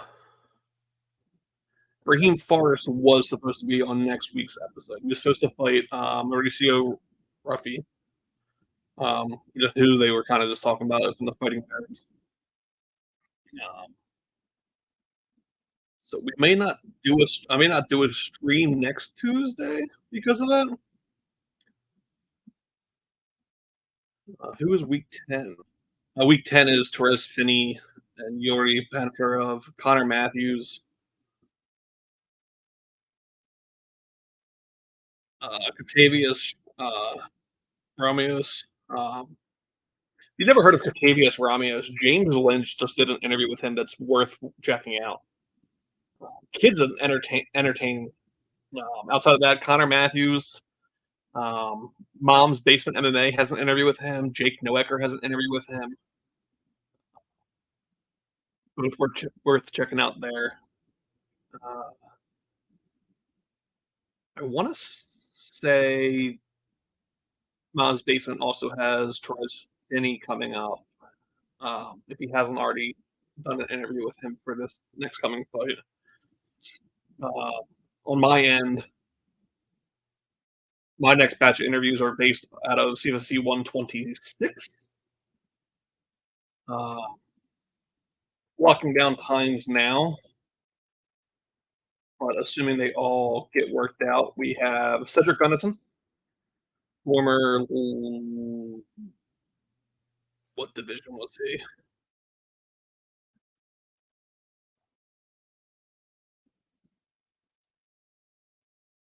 Former lightweight champion for CFSA. He makes his return after losing the belt last time out. Um, Will Rentz, who trains down at I think it's like Gracie Baja, Gracie Tampa Bay, down there with uh, Billy Martino, and then Marquez Forrest, who just had what I thought was probably fight of the weekend earlier this month out at Parks. Marquez, like, late notice replacement came in, and I know it was, Nick Carracap was, like, debut, but those 2 just went at it. Kinda didn't wanna mention that as, like, the fight of the weekend because obviously, the champ fight was there weekend too, but, yeah, Marquez definitely wanna keep an eye on. I just want him to find out what weight class next to stay at. The dude has, like, bounced he has, I think, 3 pro fights now, 4 pro fights, and I think each have been at a different weight class. Not very helpful when you're trying to advance. It was a fun fight. Next up is, the only heavyweight fight of this card. Kinda shows that, how close the main event will be, and especially odds have shown that as well. They didn't give the big boys the headliner. Um, Going into the start of the fight, Alexander Soldakan, minus 425 favorite. Mario Piazon plus 330 underdog. Um, Under 1.5 is minus 238. So I I personally think Mario gets knocked out in the first round, but it's heavyweight. Anything can happen.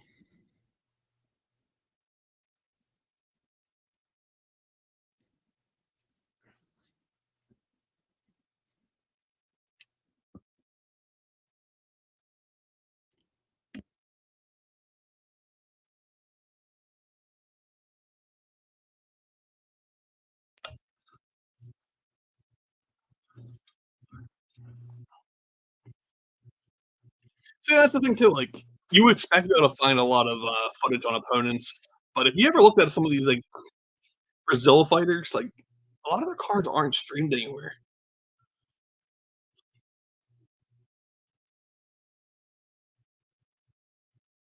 Because like I can have like websites where I can get MMA things outside of like Fight Pass, and some of these guys that come up through like, these orgs, like you just can't find cards.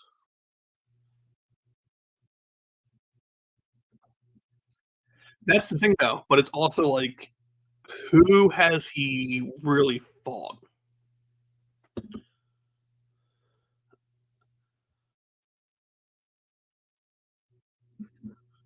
'Cause you're saying he is 14-3. His last fight, he's 13-3 in his last fight. His opponent was 5-2. Then 12-5, 10-3, 13-3. So I mean, I guess there is some decent ones there. 6-0, 4-0, 4-2, 0-1, 3-1. Um, it's just like the promotions, Battle on Volga, um, MMA Series Open Fighting Championship, RCC Open Fight Championships. I mean, these are all Russian orgs too, so like how legit are those? Russian cards are pretty common to like have their guys like fight like the gas station attendant.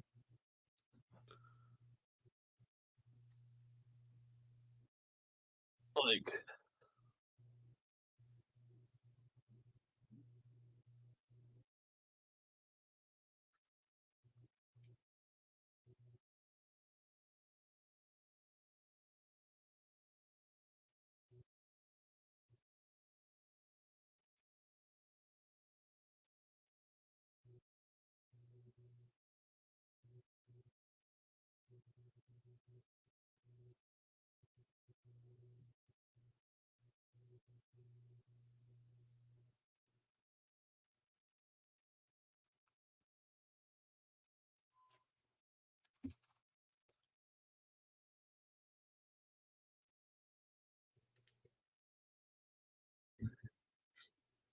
so that was the one thing that was like stood out.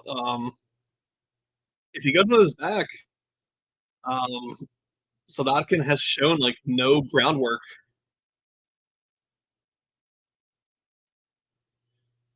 That's why, like, the one intriguing, prop was Mario by submission, which was, like, plus 1,600.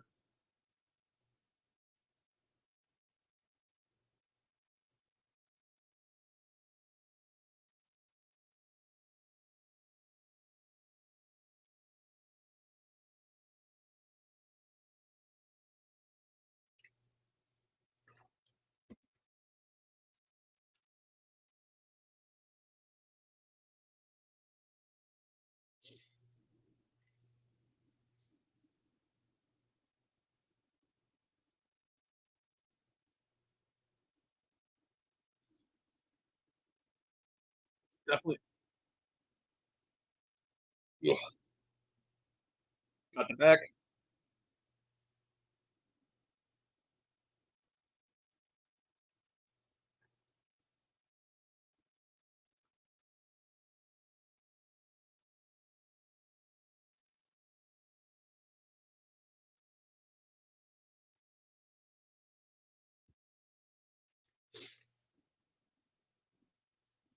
I mean, he's not, like, freaking out on the ground, which is nice. You know, my connection is not having a good time. If I'm stuttering or anything, just let me know in the comments.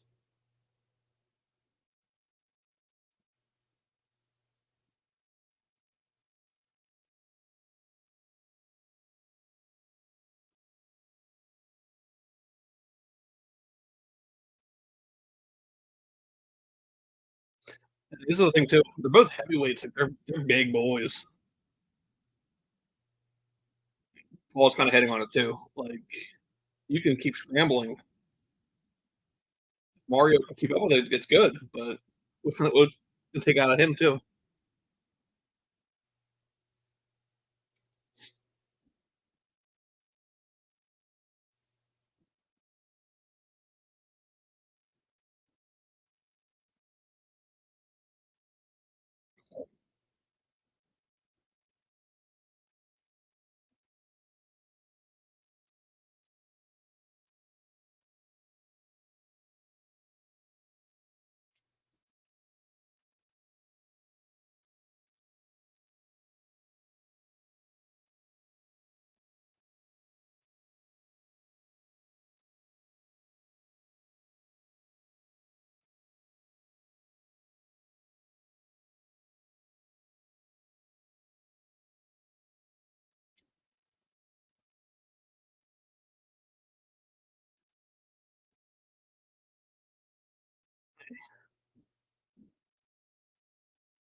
Yeah, like, that's the perfect thing is, like, as I said, they're both big guys.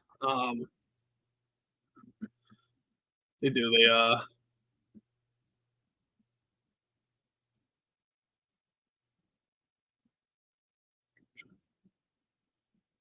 Haken came in at 246. Mario Palazan came in at 240.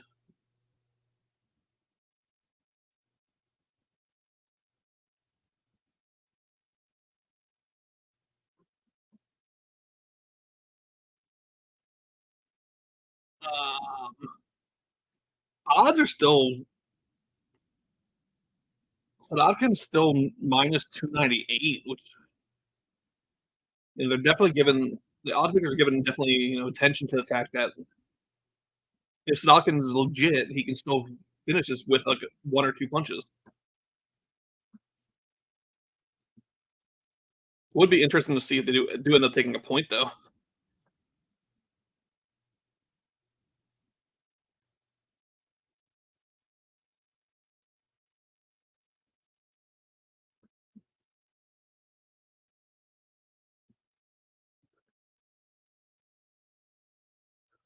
Yeah.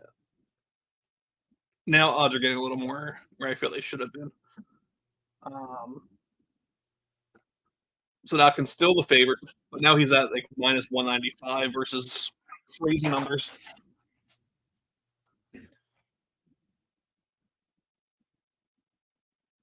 Minus 140 now.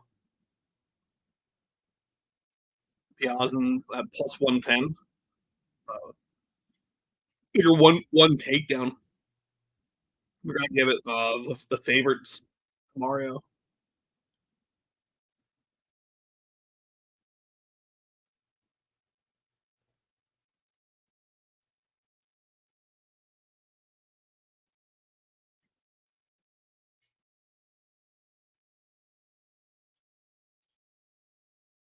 Obviously, easy scoreable round there,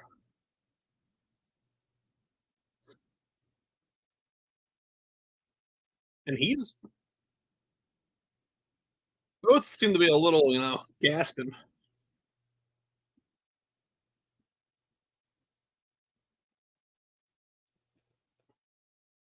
Obviously, 7 seconds till the first shot.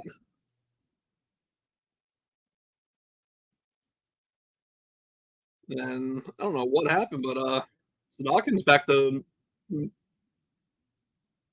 I guess maybe this minus 720 now.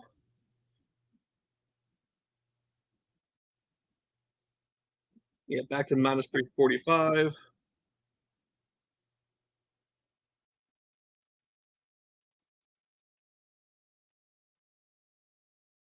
Yeah, I thought that was the polar bear in his corner.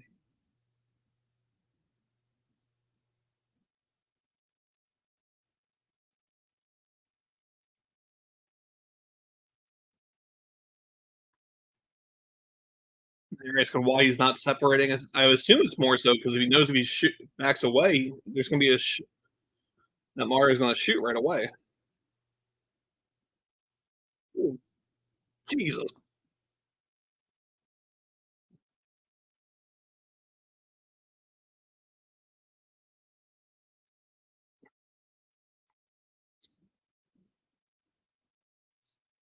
Like he just gunshot him with with a headshot, and he did not move about it at all.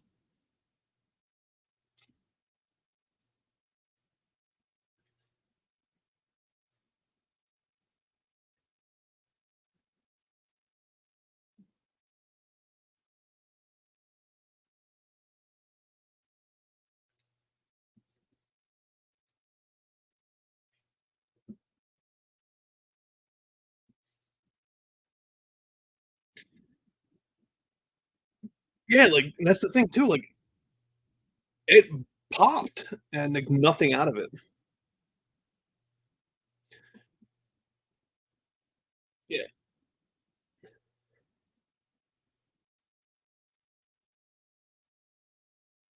and no one's answering Paul. That's correct. In Nevada, you have to be weight bearing,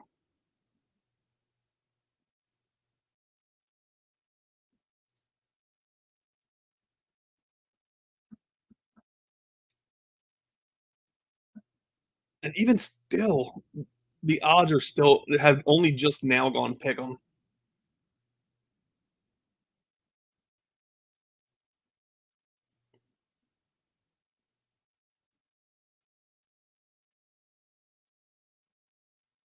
And like he has nothing to answer for at all.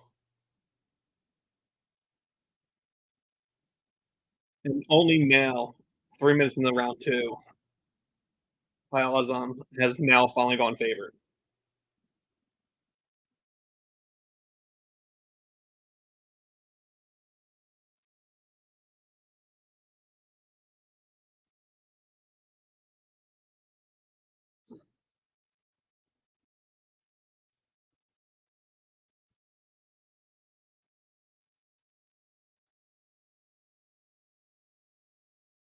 Yeah, correct. I mean, if you're still watching, like I don't know what I forget what you bet on Mario, but definitely looking a lot better.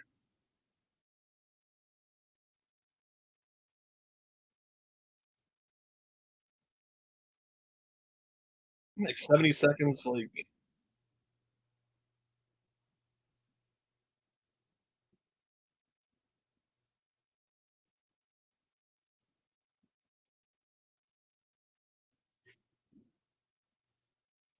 Just, I just feel the odds should be a lot more favorable to Mario, and they're not.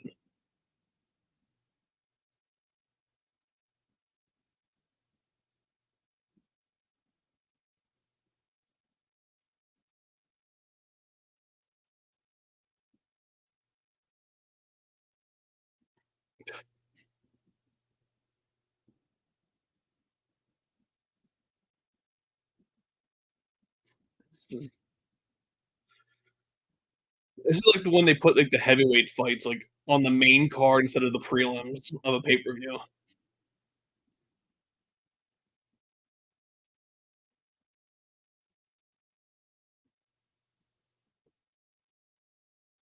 mean, you always give them another 10 warnings.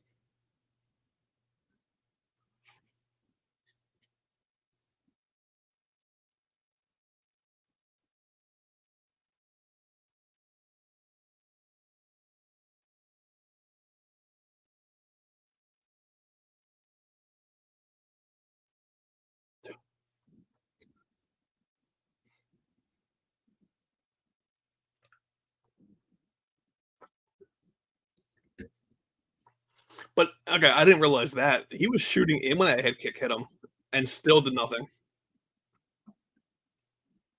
I mean, as long as he doesn't get finished. Do you have him by finish, or do you have him just straight?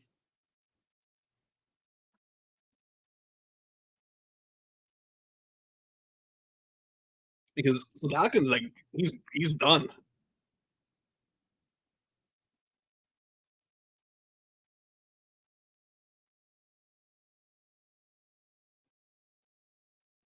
Like, that is not a good look. Yeah, you're good. Looking at how that just looked in the corner.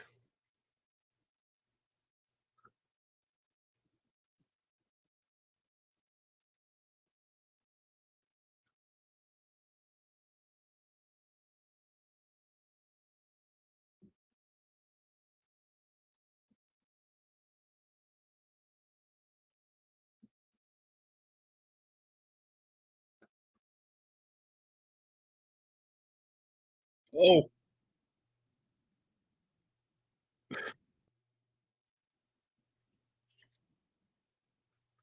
was he down though?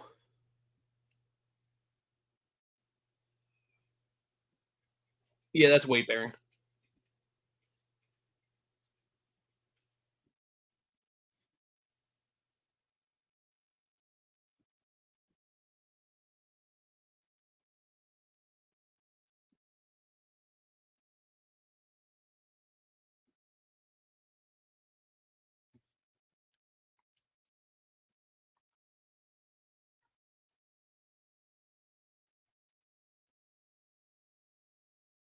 Yeah, that's gonna end the fight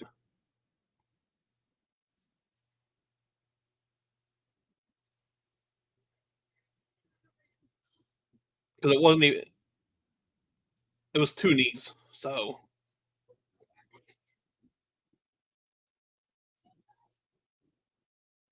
that's not weight bearing. That's illegal. That's legal. That is legal.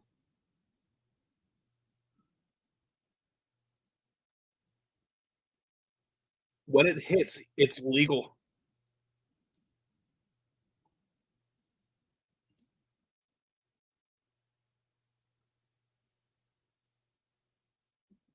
That is legal. That is legal.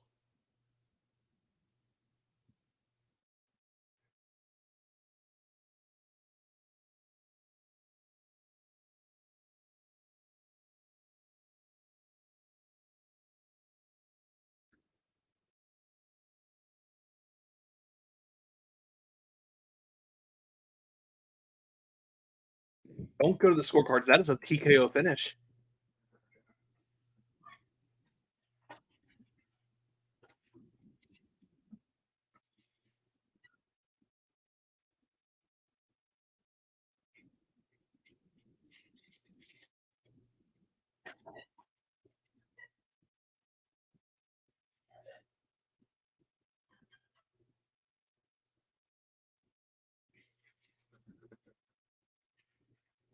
That is legal. He was not.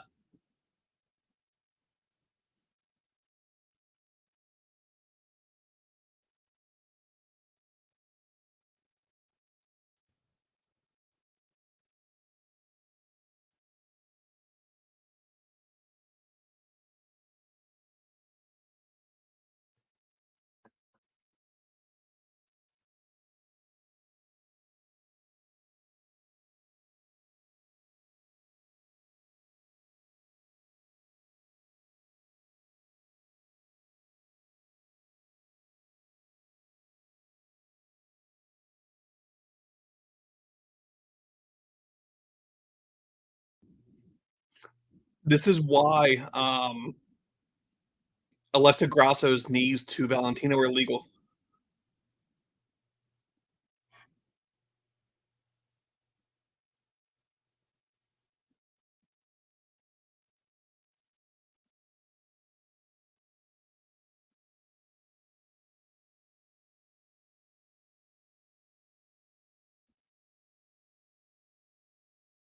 And it doesn't matter what the commission. I mean, the review official. You're in Nevada.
It's not. This isn't the right call.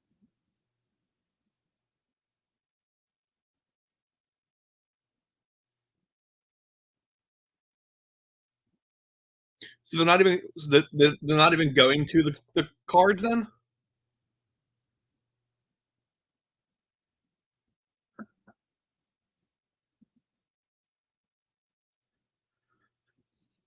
So you're in Nevada. You have a replay official, and you just don't use it.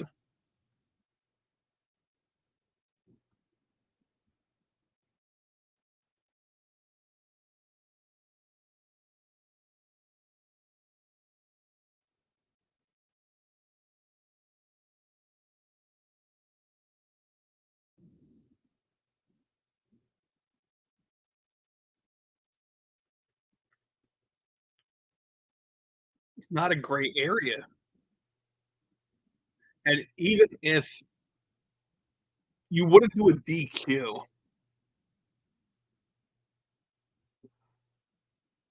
Nevada doesn't even know their own rules, which is the best part.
This is why one rule sets are so much better.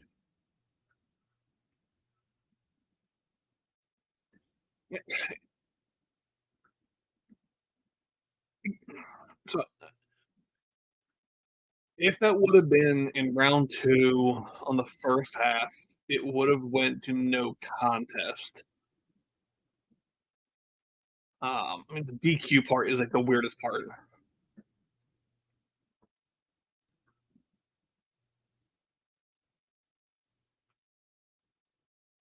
God, I have such a love-hate with this main event.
This is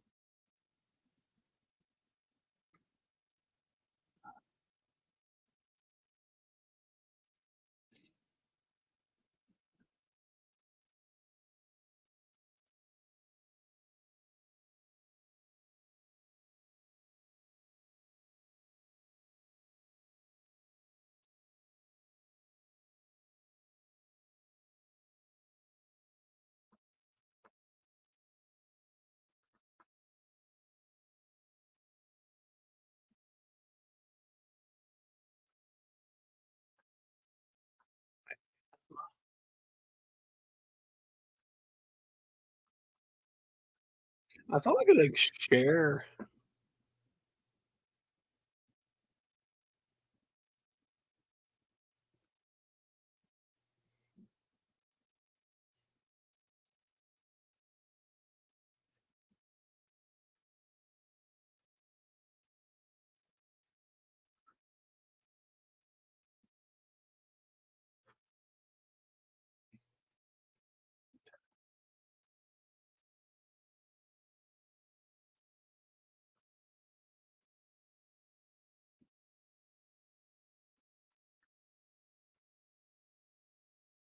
Yeah, didn't get the interview laid out, but, I guess you can't really show it on there anyway, so guess it doesn't matter.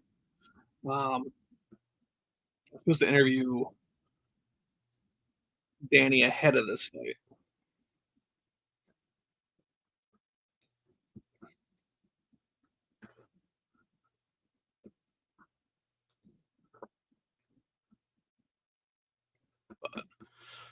My pick on this one is Danny Barlow.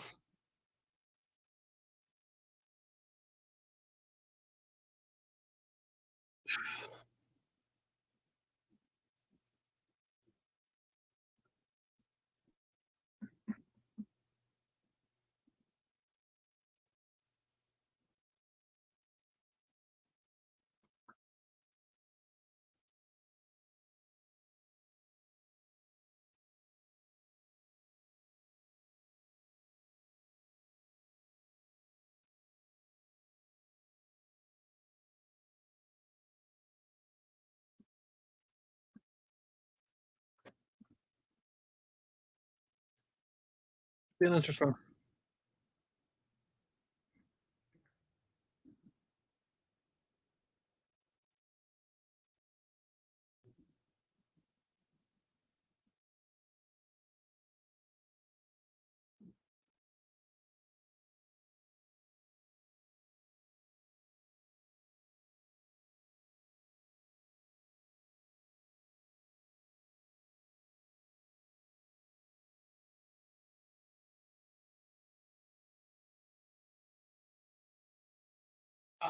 Me neither.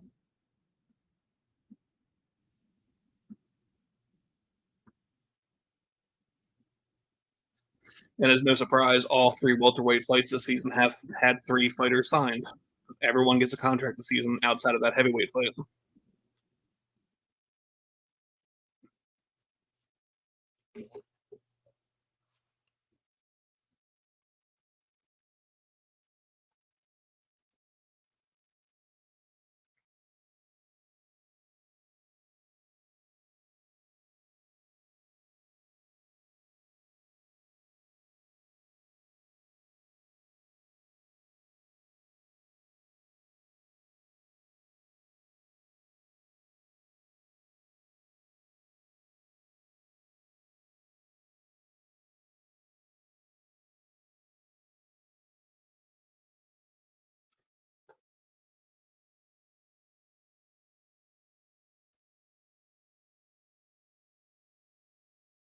Oh. And Barlow's knockout at that one was so much better.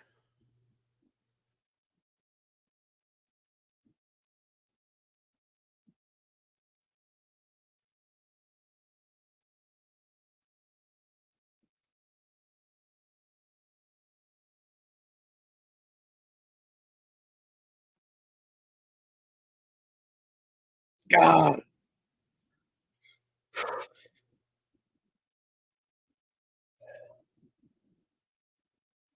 that left hand, man.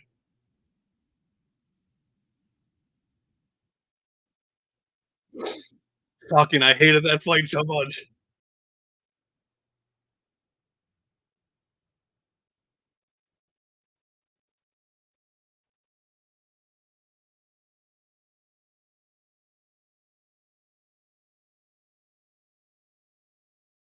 Fuck.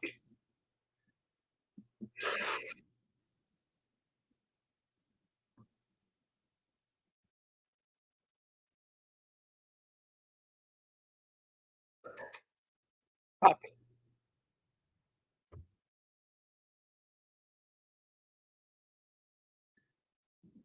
Man,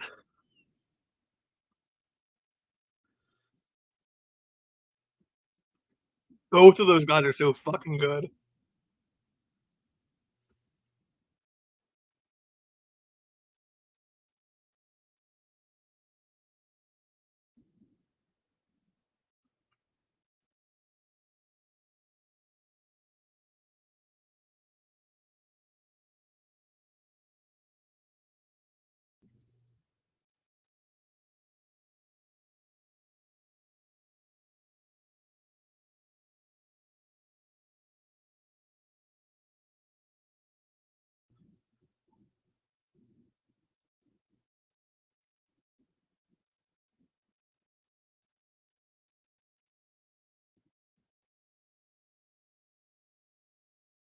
Man,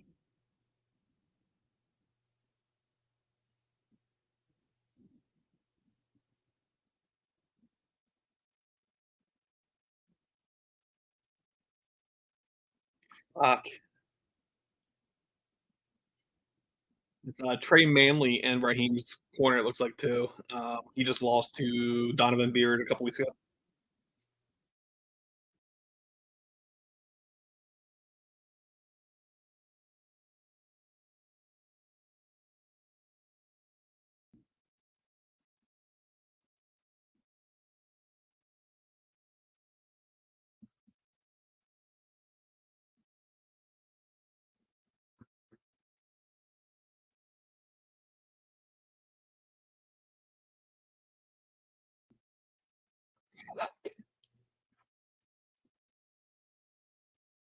Is that PT in the corner?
If you get if this is if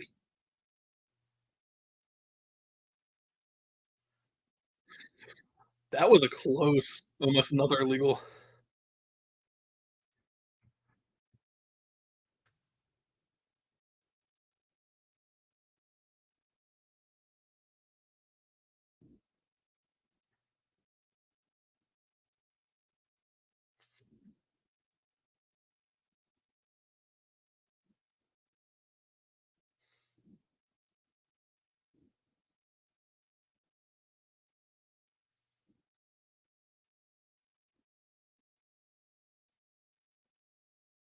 So the teammates you just mentioned, that's you had AJ Cunningham a week or two ago.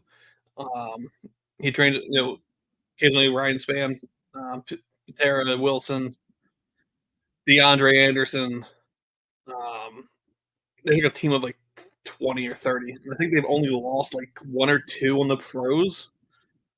Ryan Spann goes between two different gyms, so I don't think he gets counted in as much. But yeah, Brian Hall also great coach, great human being. Um, Man,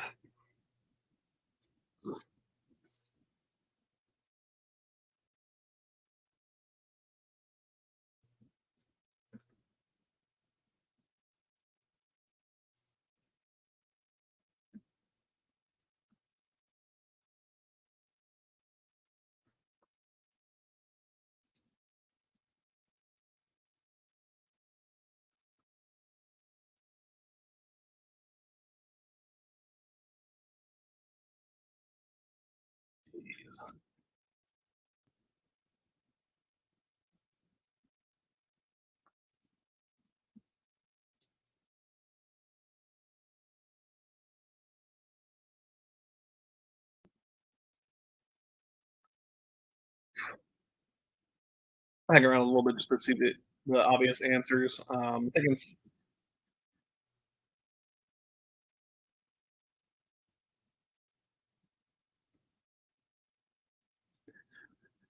I think we still get 5 contracts. Um,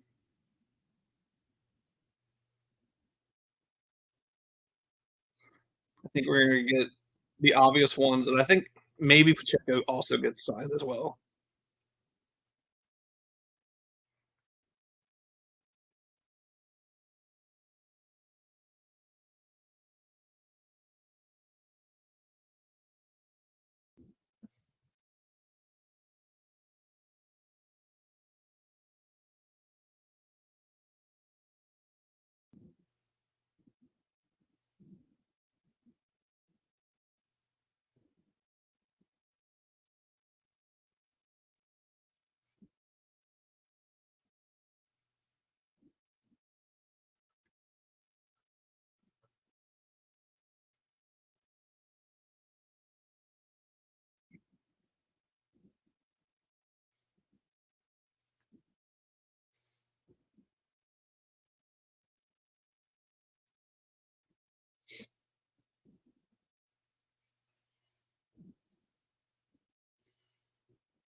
Wow! Both girls get signed.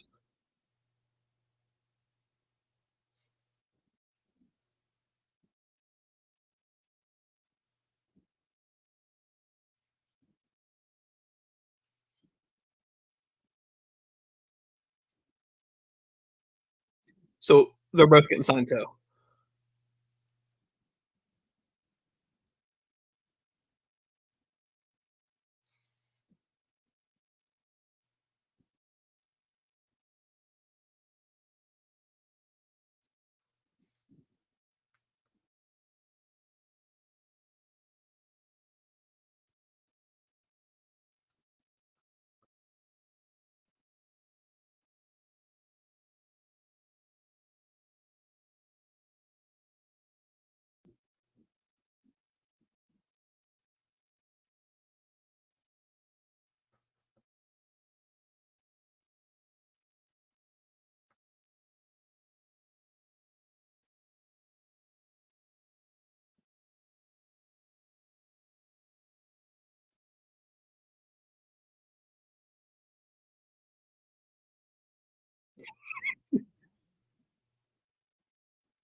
Damn! Dana even dissing Mark Smith, which is accurate.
So 6 contracts. Not sure I agree on the women. Um, Great showing tonight, but you are talking about a very green fighters.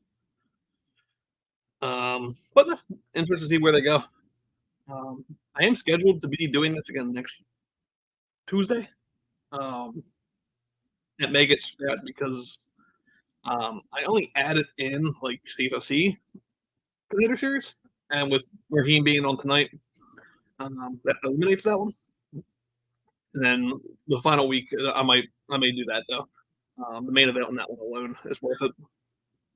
But as the ticket bottom says, be sure to follow 4 ounces of freedom on all social platforms: facebook.com/4 ounces of freedom, instagram.com/4 ounces of freedom pod, twitter.com/4 ounces of freedom pod, and most importantly, the guys who put this all together, millions.co /4 ounces -to -freedom. You can also find us under the gym tab on millions.co. On there, you can get t-shirts, hoodies, more coming soon. And also support a lot of your favorite fighters. Tonight, I'm also rocking the Candyman Max Kionis shirt. Pick those up on there. You can get Bilal Muhammad shirts on there, Matt Favola shirts on there. A lot of your favorite fighters are actually on Millions. Uh, and great little spot to grab your shirts. Got Annex, one more sleep shirts on there. Um, and a lot of your favorite regional guys as well. But that's over for tonight. Have a good night.